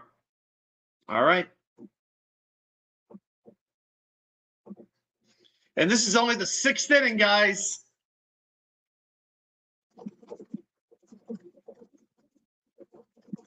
All right, let me do a little bit of homework here.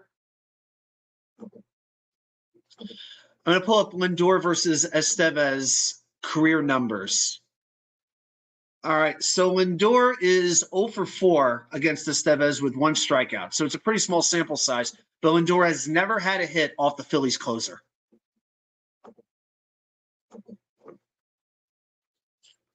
Rob, I got to tell you, I don't agree. He could have absolutely had that double play. It was hit hard enough.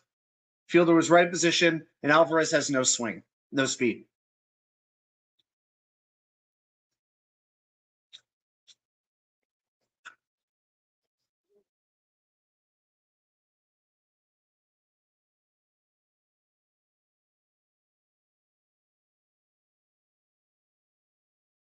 And David Peterson, he's been sitting down for a long time now. Long time. Not a million. It's Estevez, not Estevez. That's somehow that actually matters. Yeah, Charlie Sheen, Martin Sheen, they're Estevez's as well. Rob, I'm telling you, that ball was hit to the point where the double play could have been turned. It really was. There's no way that should not have been double play.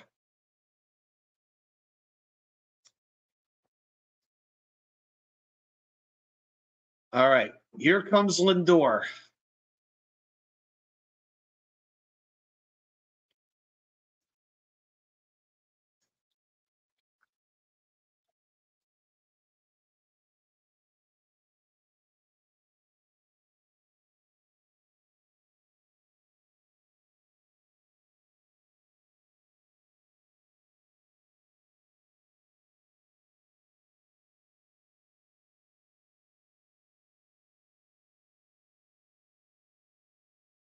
Estevez was acquired at the trade deadline from the Angels to sort of shore up the back end of the Phillies bullpen. He was actually a pitcher I was interested in the Mets acquiring, but the Mets did touch him up for a run last night, so this will be his second straight day working. Third time the Mets have had the bases loaded, and if they fail this time with nobody out, it's like, how many more opportunities can you get?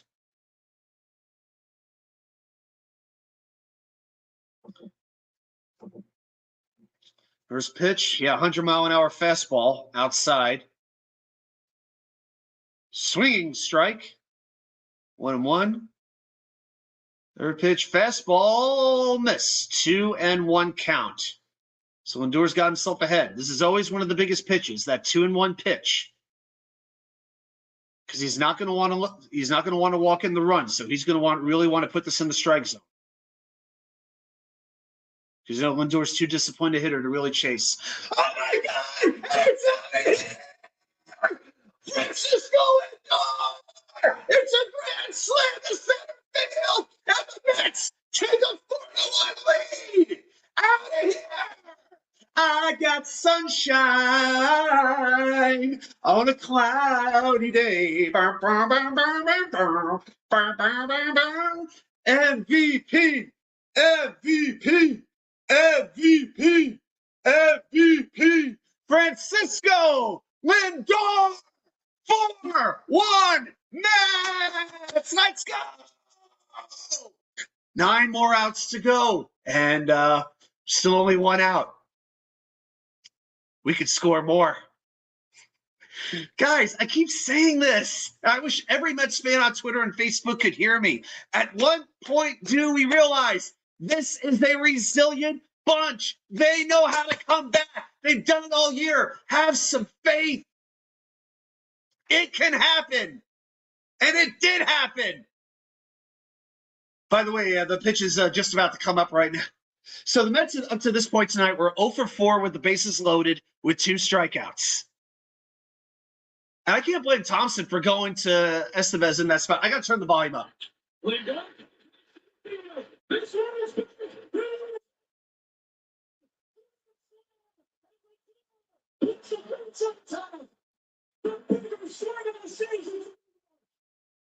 Maybe the biggest season, maybe the biggest swing outside of Alonso against Milwaukee off Devin Williams.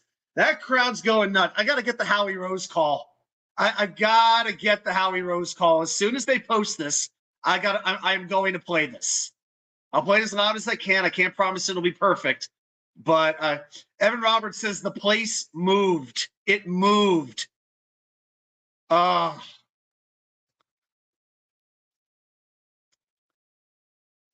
man.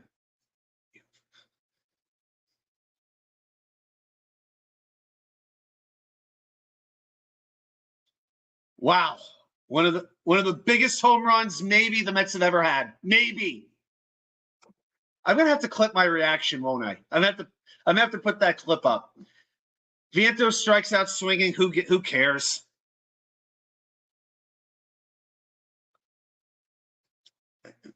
Let me try something. Let me try something here. I'm just gonna mute this for a second.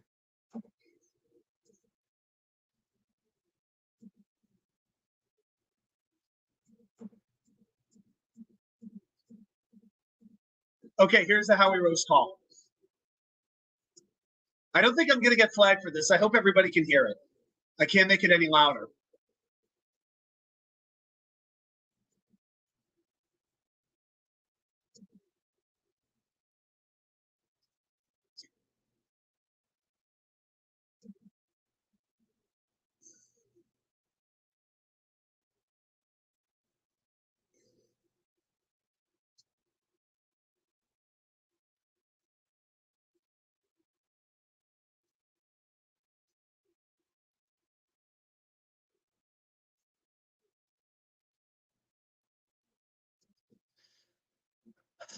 He's a wordsmith.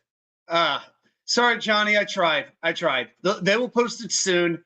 Thank God it was Howie. With all due respect to Keith Rad, all due respect, he's fine. Nobody's like Howie Rose. That's it. Yeah, with my announcers, I want them to have a sound like Sam Rosen does, like Marv Albert did. like Gary Cohen and Howie Rose. There's too many announcers who, to me, just sound way too generic. Kevin Harlan sounds good, right? I like Kevin Burkhardt, but I like him in the way that I like his words, his calling of the game, but the sound, it's a little generic. I just want my guys to have a sound. And yeah, whenever Howie Rose does step away, when Gary Cohen does step away, I just want these guys to sound New York, There's something about that when you hear an announcer and you know who it is. Oh, back to the game. All right, so Nimmo lines out. So now it's 3 outs. Okay. The Rangers are going to have to wait tonight. This has to be the priority. There'll be plenty more Ranger games, but there may never be anything like this again. So the Mets have 3 outs to get. Now, will they bring David Peterson back, who just got, the 1 out that inning? I think they just brought him in for 1 at bat. Yeah, they brought him in to face Bryson Stott. I think they'll bring him in for the 7th. Man, if Edwin Diaz had been pitching better, I would say bring him in for a 6-out save. I don't feel confident doing that. I think right now with a 3-run lead, I would go Peterson. I think Peterson, Buto, because he hasn't pitched in a bit, and Diaz. I just don't know if Stanek is going to be used unless they absolutely have to use him. Because you're not going to see Maton, you're not going to see Young, you're not going to see Ottavino.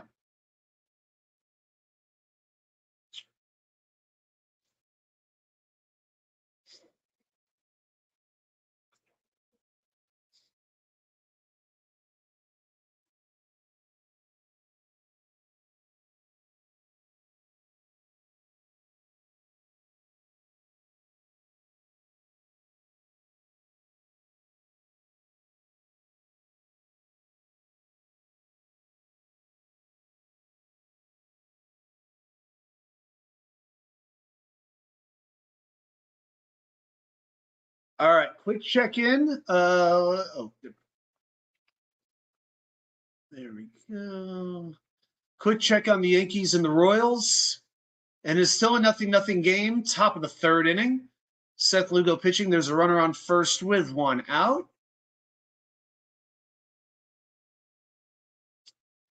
I think that's no, it's not Judge on first. It's there aren't too many Yankees that I recognize without the numbers on their backs. I know Judge, I know Soto, I know Torres, but some of these other guys, no idea. Maybe the bottom of the order. I think Torres is on deck. All right.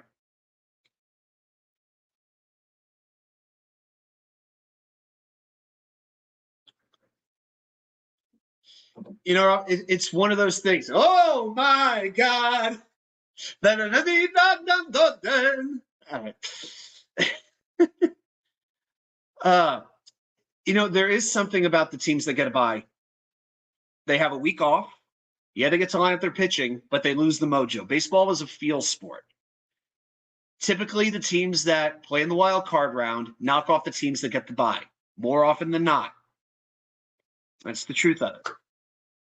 So I don't know. I don't know what to tell you. It's almost like a blessing to not get a bye.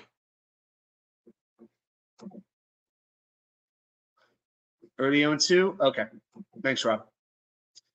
All right, so Peterson stays in the game, so he gets Wilson to ground out, and Brandon Marsh singles on a ground ball deflected by Jose Iglesias. All right, so the Phillies have a runner on first. I think they've got Marsh. Wait, is Marsh the bottom of the order?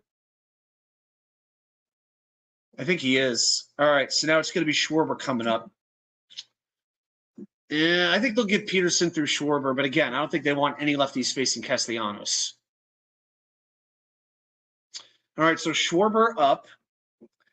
Now in the series, Kyle Schwarber is hitting just 143. I think his only hit is the home run.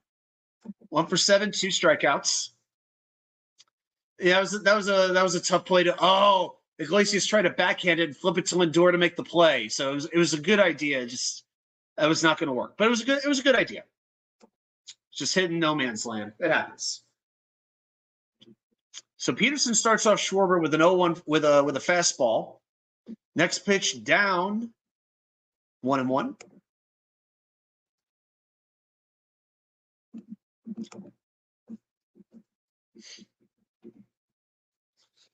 Ugh. I think I got to lose the rally hat now that they're up. I think I got to switch it. There we go. And the pitch. Ground ball to Iglesias. Over to Lindor for one. Back over to Alonso. Double play. There we go. That time they hooked up, they connected, and the Mets are out of the inning. The New York Mets are 6 outs away from the National League Championship Series. I ain't going anywhere. I'm gonna have to edit the title on this, on this show. Yeah, I'm gonna have to change the title.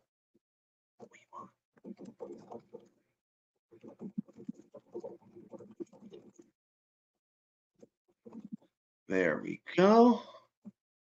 All right, save the changes, and that's it. Yep, there we go. I got those orange towels. I should go get my orange Mets towel.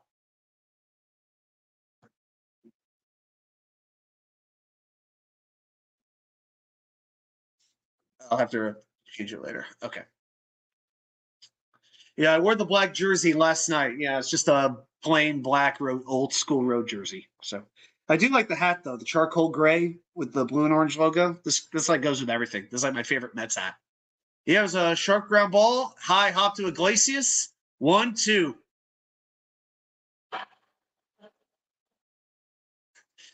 Mo, shut up. I appreciate your confidence, but god dang, don't do this.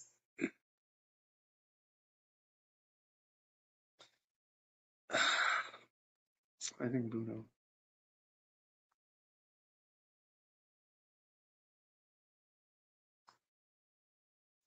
All right, I'm going to get the towel. Be right back.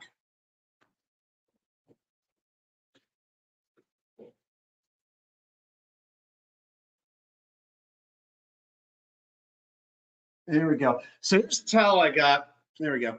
Let's go, Mets. So this towel I actually got on an opening day, the only opening day I ever went to at Citi Field, and they were doing trivia. I forget, it was one of the old Mets radio stations after WFAM, but before CBS. It was the other one, WOR radio, and they were doing trivia.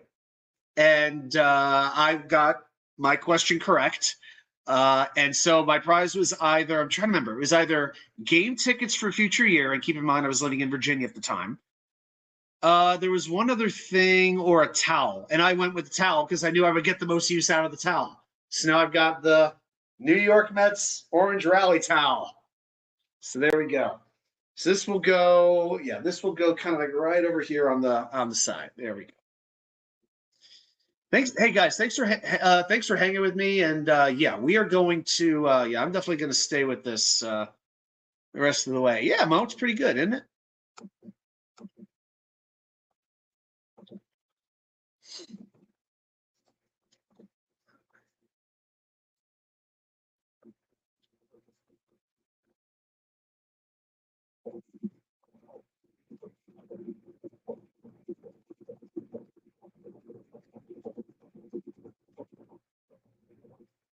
I think.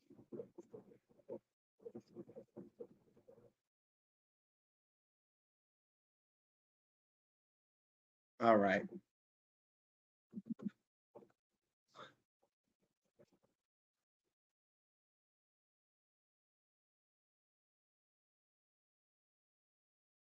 All right. So Pete's gonna be coming up. First pitch sweeper. Hit into left field. This is Pete's gonna get extra bases out of this. And it's a lead off double for Pete Alonso off of Ryan Kirkering. Ground ball right over down the left field line. That was a sweeper that didn't sweep, and it got mopped up.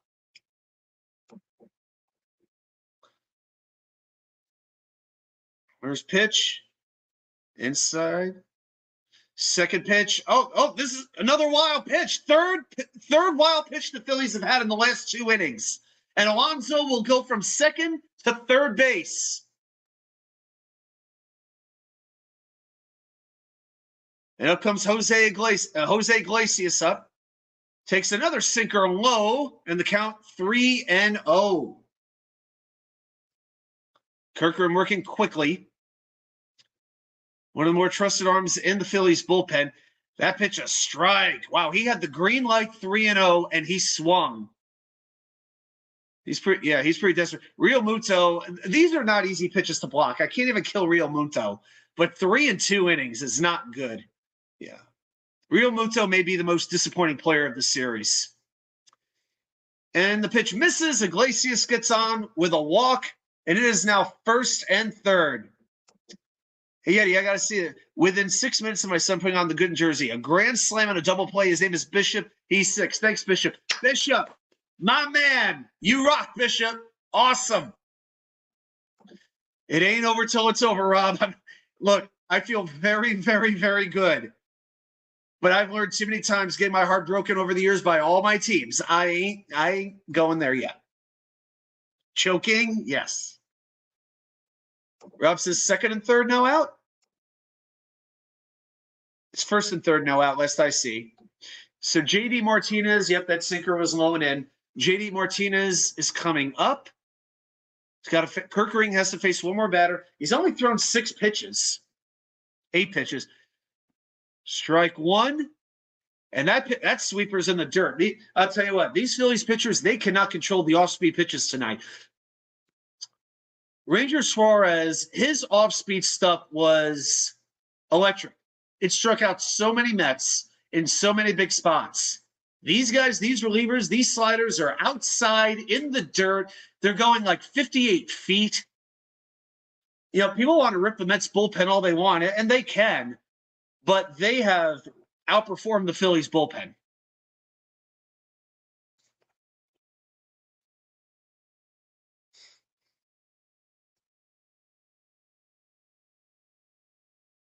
And that pitch fouled away, 1-2. Nobody out. Runners on 1st and 3rd. Mets up 4-1. Bottom of the 7th.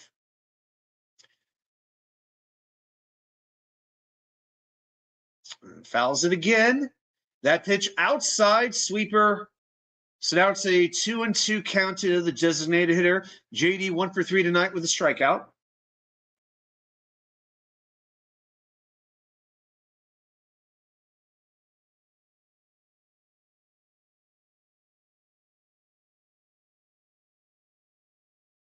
In the on deck, Starling Marte. If you're the Mets, would you trade a double play for a run right now? I think I probably would. In this case. Every single run just makes the mountain a little bit harder to climb. And a swing and a miss on a sweeper. Pretty big strikeout by Kirkering. Up comes Marte. 1st and 3rd, 1 out for the Mets.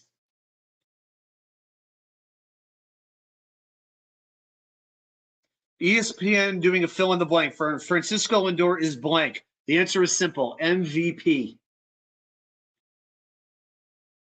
Jose Reyes with the let's go. Oh, Jose's there. I love it.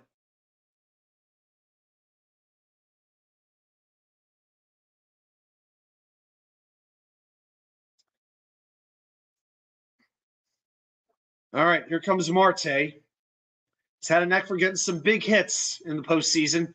Again, hit 333 against Milwaukee. In my mind, was the MVP of that series. And it's also Marte's birthday. Can't forget that. First pitch, sinker.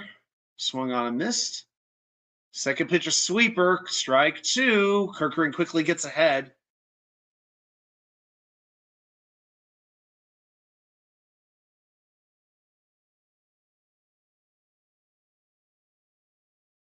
Oh, and the Rangers score! Sam Carrick with his first goal. Just like we all predicted would happen.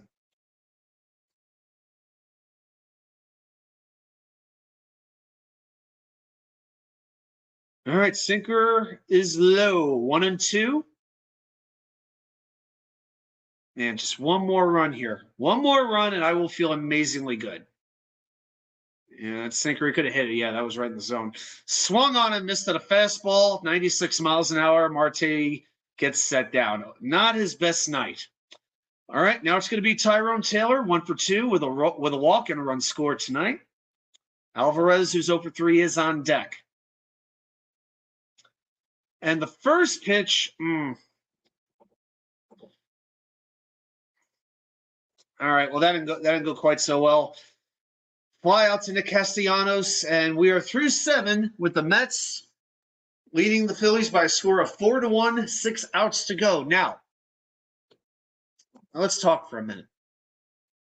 The 8th inning, what do you do? Do you bring back Peterson, who faced only one Peterson faced one batter in the 6th, and he set the Phillies down in the 7th, I believe.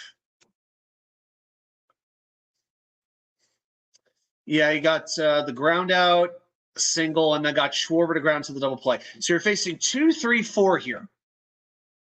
Okay. I think I'd take my chances with Peterson. I don't trust Diaz to pitch to go for 6 outs. Unless you want to bring Diaz in now and go to another pitcher for the 9th inning. But who else do you really trust? That's the problem. And Peterson at this point has only thrown 11 pitches. So if you bring him in again, I don't have much of an issue with it. To face Turner and Harper, something like that. By the way, I see, back to the Jets real quick. I see Dan Orlovsky has released a video, about an 8.5-minute video. It's been praised by Rich Cimini. It's been praised by Mike Greenberg. Just what is wrong with the New York Jets offense. I don't have enough alcohol in my house to get through 8.5 minutes of watching the Jets offense up to this point. My liver can't take it. Or my eyes, or my heart, or my brain, or any other part of my body at this point. I'm sure it's a well-done video. Dan Orlovsky's a pretty smart guy. But no.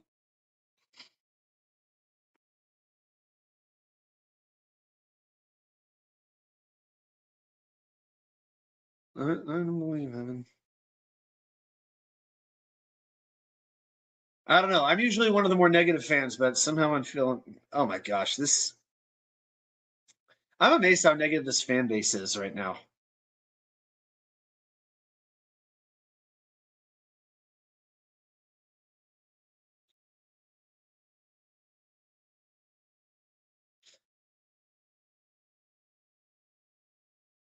Spike Eskin is there with Evan Roberts and Tommy Lugauer. Wow. Spike Eskin, what a prick he is. So Turner, Harper, and Castellanos, the heart of the Phillies order. This is what you got to get through. This is the big moment because that bottom part of the order has not been good.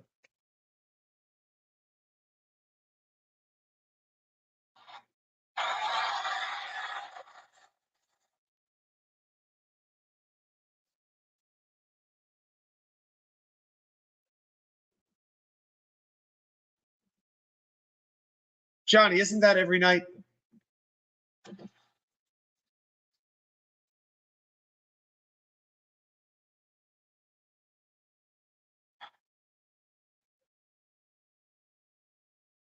All right, it's still going to be Peterson. All right, here he goes. First pitch, curveball on the outside corner. That's strike 1.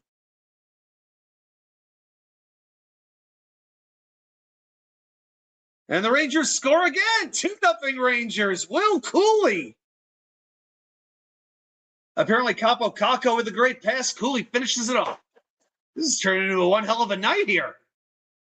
Not that I'm a Yankees fan, but hey, if they win too, hey, you can't have a better night for New York sports than that, right?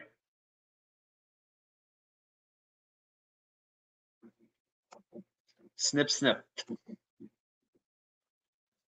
All right. It's now a 2-1 count. Sinker on the outside corner. Strike 2. 2-2 count to Trey Turner. Peterson working quickly. The pitch swung on and missed. The slider gets him. 1 out in the 8th, and a big out to get at that. Trey Turner, 0 for 5 tonight. Was it 0 for 4, 0 for 5? 0 for 4, 2 strikeouts, batting just 200 this series. If you look at the Phillies, there's really only 2 players who have hit. Bryce Harper batting 364 and Nick Castellanos batting 375, and they are up now. And I'll tell you what, you get Harper out, what the hell? Let him face Castellanos too. Worst case, he hits it out. It's 4-2. Fine. First pitch. Ground ball to Vientos. Over to first. 2 down.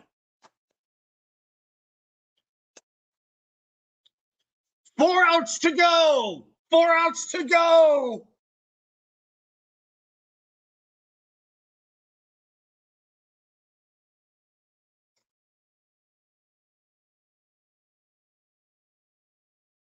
Oh, did they take the goal away from the Rangers? No. Damn it.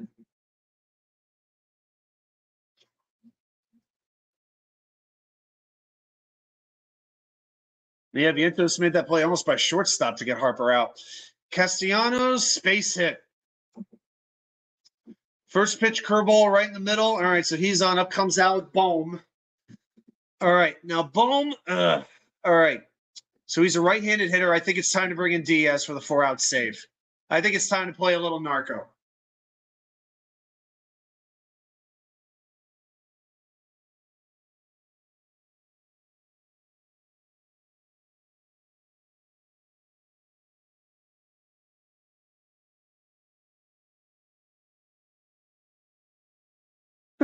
When my mom is actually texting me Lindor, I know that this is serious business.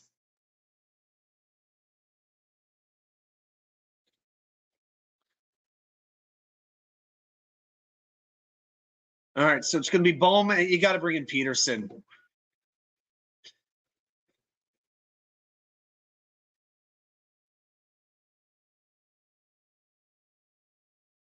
Oh, and now the recording wants to cut off. I'm not letting that happen. Time to record this.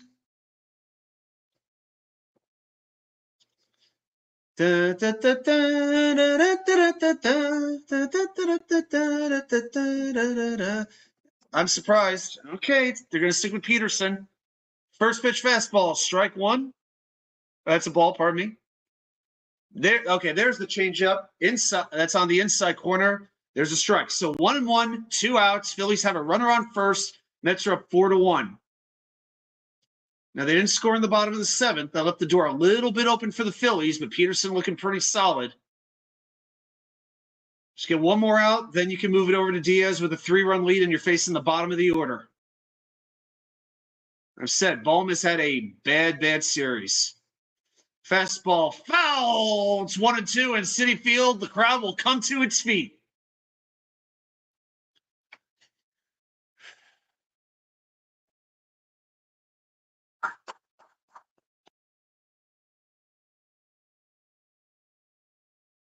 I swear, Alec Bohm looks like Artemi Panarin from the Rangers. Anyway.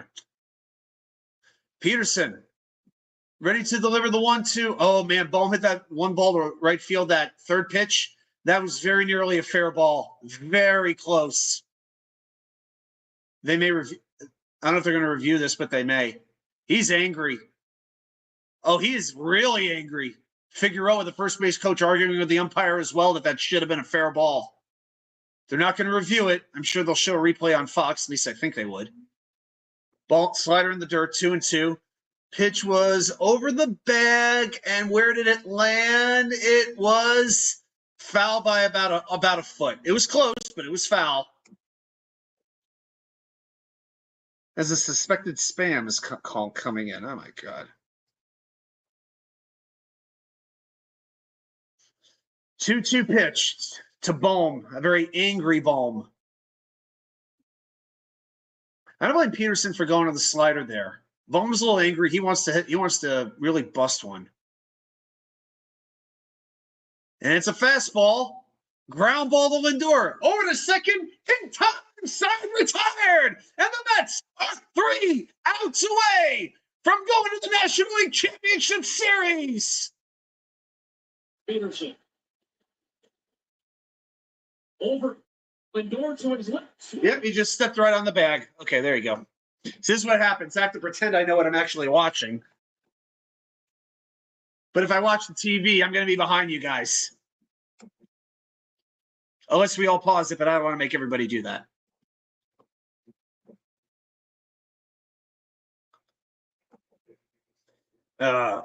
Guys, I'll tell you, I would play Narco for the 9th inning, but I know I'm getting flagged for that. I can't. I want to, but I can't. All right. Guys, I will be back in about 30 seconds. You right?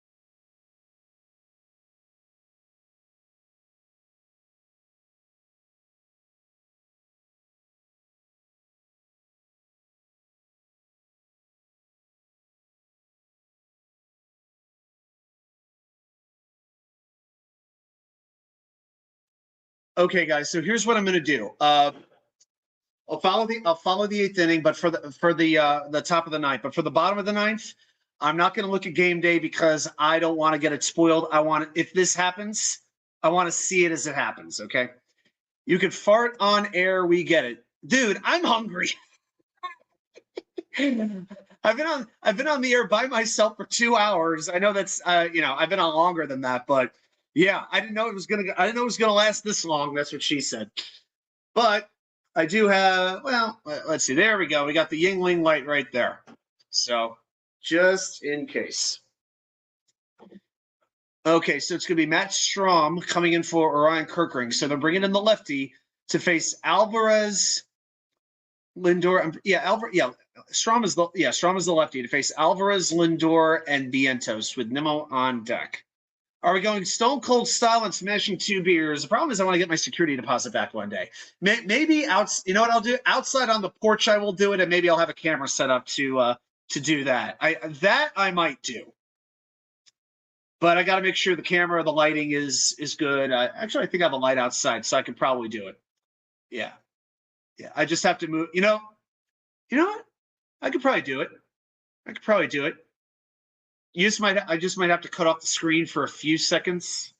So just while I move everything outside, yeah. So, oh, they're showing the timeline. Iglesias promoted. Jorge Lopez said worst team or worst teammate, depending on who you believe.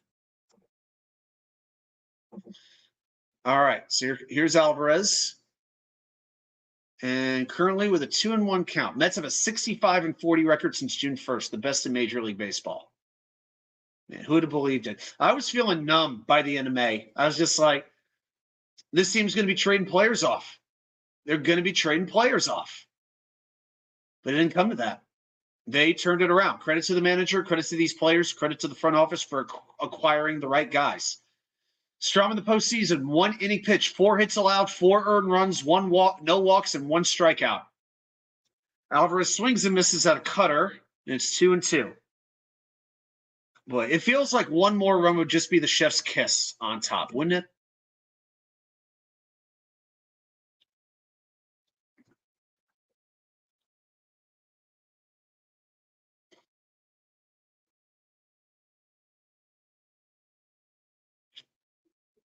And Alvarez will take his time out for the at-bat.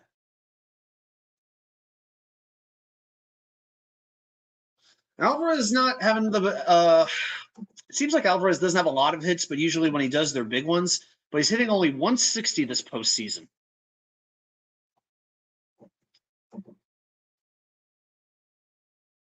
Still learn how to play the game. I think we're a long way from seeing this kid's full potential realized.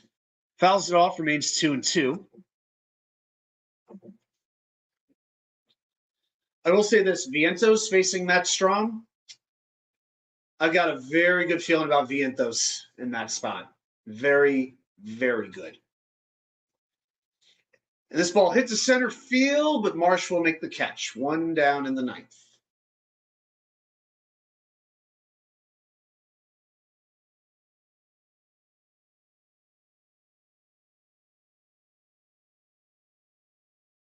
All right, 1 away.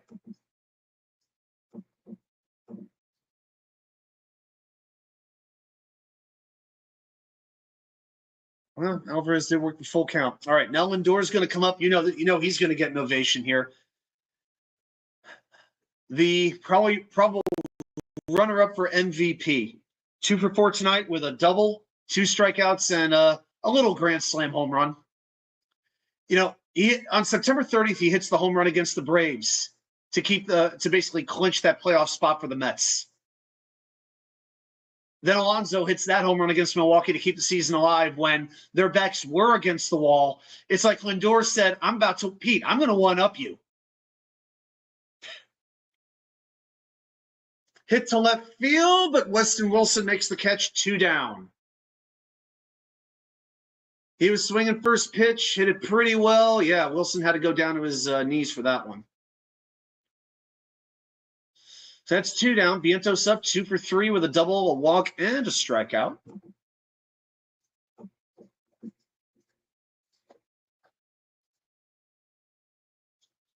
Just to get on the field every day. You know, you have to wonder how Lindor's back is doing. I mean, the fact that he's doing what he's doing, I don't know what the treatment process is to get him ready to play. But man, oh man. It's probably going to come out after the season just what he had to do to deal with this. All right, Vientos had a 1-0 count. Fly ball to center field. Marshall make the play, and the side retired 1-2-3. Here we go, bottom of the 9th inning. Edwin Diaz with the opportunity to get the biggest save of his career as a New York Met. Now, guys, I'm going to turn the game day off. So now I'm just looking at the chat, nothing else. I don't want anything spoiled. So I'm going to be a little bit behind. So I'll let you know when the first pitch happens. Now, if Fox had any freaking brains at all, they would play the entrance. That's what they should be doing. But no, we got to play our commercials. We got to see another political ad again. We got to endorse Geico again. We got to advertise more dick pills. Please.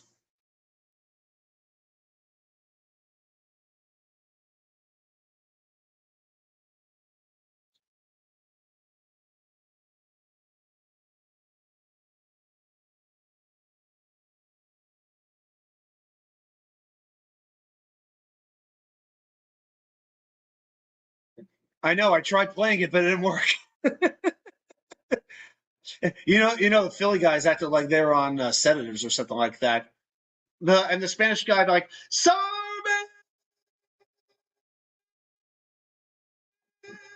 Something like that. That's how the Spanish announcers usually do it. Oh, Dios mío! Oh, something like that, right? All right, I'm getting one more beer.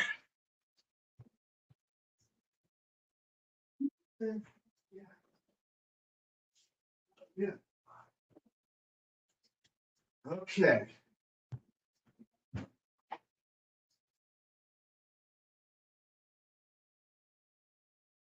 And I say this again, if the Mets do this, yes, I will take the camera outside on my balcony. I'll set the camera up, turn the light. The light's already on outside. And yes, I will do the Stone Cold Steve Austin beer bash. I don't know if I've ever done that in my life. But hey, it's only Yingling Light. It's like $16 for like a $17 for a 24 pack. So why not? All right. Still on commercial. Still on commercial. And this game's only been this game's about 3 hours 15 minutes. Yeah, this game's been going a little bit now. All right. I still got to look at a freaking Subway ad. Yawn. Please. Subway already doesn't taste good, but look at who endorses them. They don't have good taste.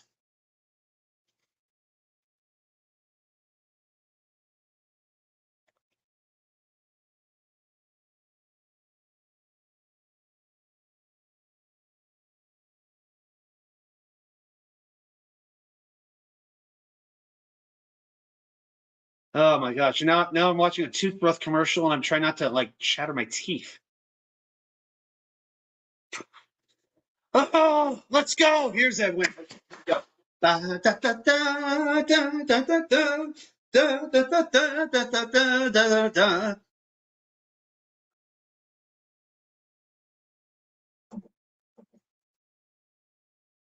Okay, Modine, he's behind, but still here. Okay, well, I'll tell you when the first pitch gets thrown. I'm seeing Diaz on the mound right now. Hasn't pitched since game 2. The first pitch is a slider outside. That's been his issue pretty much the whole time, has been the I got to put my phone down too. I don't want any spoilers. The slider has not had the same break as usual. Realmuto 6 for 15 against Diaz. That fastball, they call it inside, 2-0. Oh, boy. The Mets bring all the defense in. Bader to center, Taylor to right, Acuna to second, Iglesias to third. Fastball inside, ball 3, and a 3-0 count right away to Real.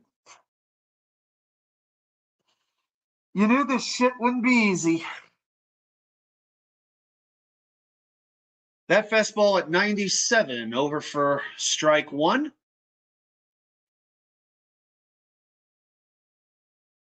Diaz looking calm, looking collected. Shows very little emotion on the mound. The pitch, slider in the dirt, and it's a leadoff walk. The Cardinal sin. Wouldn't be surprised if the Phillies pinch run for him.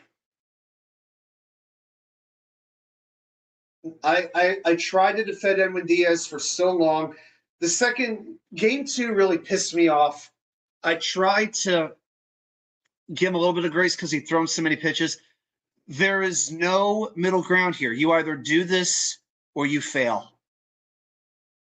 There is absolutely no middle ground. Up comes Bryson Stott, 0 for 3.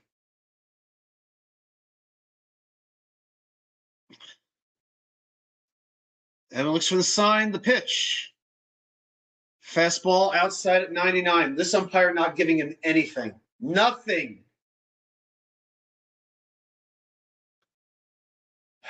It's going to make him earn everything. Thank God for the 3-run lead, but it could have been more. Fastball upstairs, 2-0. And Diaz falling behind in the count like nobody's business. Mets have Ryan Stanek warming up just in case. I can't say I blame him. The pitch, that fastball is his worst one yet. He can't control anything right now. 3-0. And that would bring the tying run to the plate. And Cody Clemens is on deck to pinch hit, of all people. As this happens, there's a very good chance that you're bringing the top of the order back up with Schwarber. Pitch might have been a little bit high, but they give him the strike call. Stott tried to lean back as if it was coming near him. It wasn't. So, second straight batter. It's a 3-1 count.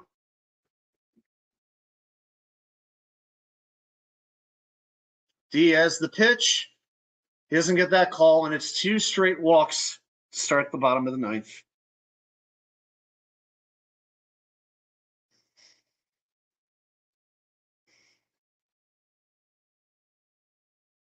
This could be everything right here.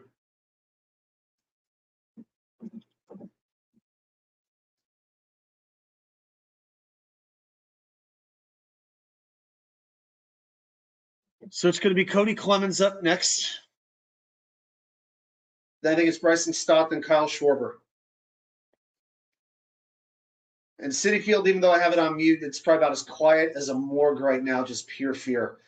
Clemens, 219 average on the season, did hit 5 home runs, 2 for 4 in the series.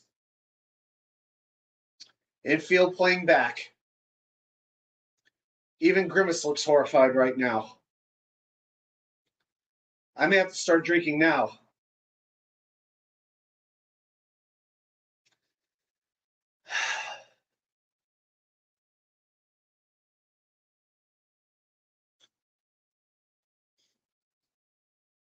It's never easy as a Mets fan. And you had to know it can't be easy. Diaz chewing on the gum, tugs once at the bill of his cap. Alvarez not yet in his crouch. Now he lowers the mask, waiting for the go-ahead from the umpire. And now he has it. The pitch. Fastball inside at 98. Diaz just all around the strike zone. Up, down, left, right. He's not getting anything, and he's falling behind every freaking batter. The pitch, that's right over the heart of the plate at 98, 1-1. Again, this umpire is Diaz's pitches are a little bit outside, but he's just not getting the benefit of doubt at all. At some point, you got to go with, you should try for the slider because Clemens is a fastball hitter. He did try the slider, and it was low and in, and it wasn't close. It was a good stop by Alvarez to prevent the runners from moving up. It's a 2-1 count. Mets up 4-1, bottom of the ninth. Nobody out. Runners on first and second. Diaz already up to 13 pitches. The pitch swung on and missed. Fastball, 2-2 count. Now the crowd with a little bit of applause that will gradually get louder and louder. I got to go towel here. I got to go towel here. I got to go towel here. The pitch swung on and missed. Strike three, one down. Now I got to hold the towel for the rest of this.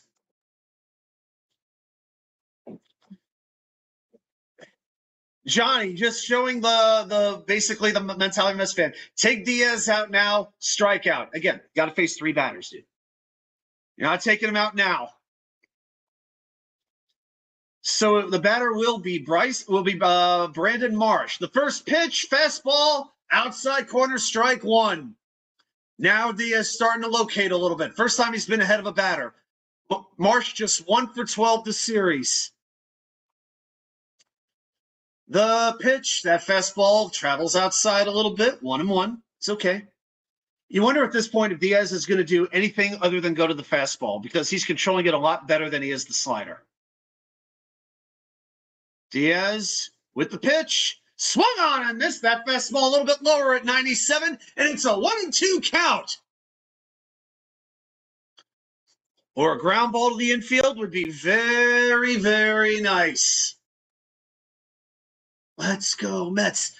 The pitch from Diaz popped him up in a center field, going a little bit deeper, but Bader barely needs to move. He makes the catch. The runners will not move. Oh, Real Muto will go to third. He hesitated, and he took third base. All right. So it's first and third, 2 outs. So let's make sure. Real Muto left a little quick there. It was very, very close, and Bader kind of, I don't want to say lollygagged the throw in, but he didn't put as much on it as he could have. And now it's going to be Kyle Schwarber, 0 for 9, 7 strikeouts in his career against Edwin Diaz, but we know the power that he has, and he represents the tying run. There is only one thing Diaz cannot do, and I'm not going to say what it is. You have to wonder if the runner on first base is going to take second base on fielder's indifference here. Schwarber, the leadoff designated hitter.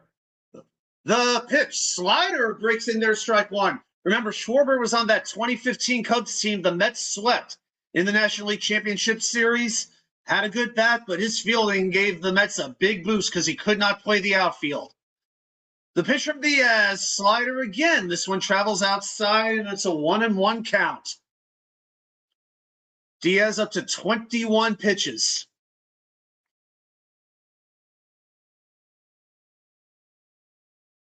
Net fans almost too nervous to move, too nervous to talk, too nervous to cheer.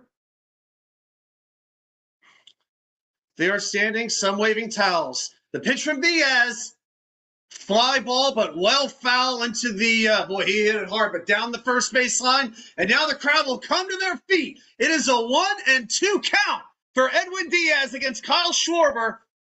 Runners on now second and third, 2 outs. Bottom of the ninth, Mets up 2-1 in the series. Now those orange towels will wave. The display board reads 2 strikes. Diaz, Sergin Alvarez. Now the pitch. Swung on and missed. Strike 3. Put in the books. The New York Mets are on their way to the National League Championship Series. They defeat the Philadelphia Phillies 3-1. Oh,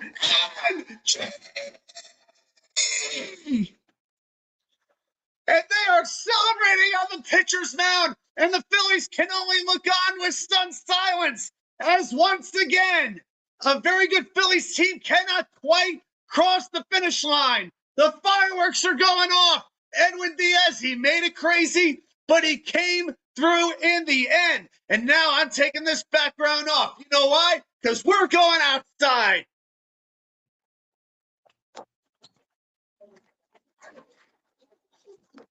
There we go. I'll be right back, and we're going to celebrate Met style.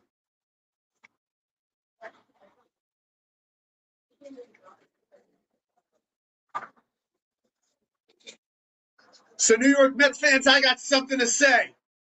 That's 2 series down, 2 to go. That's 5 wins down, 8 to go.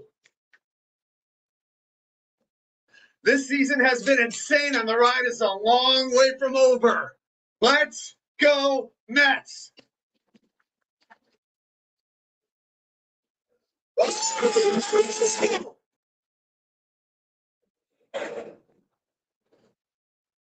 I'm about to shut this down for the night. Everybody, thanks for joining me, and I'll see you with more content once I'm back in the wicker chair. Love you guys. God bless.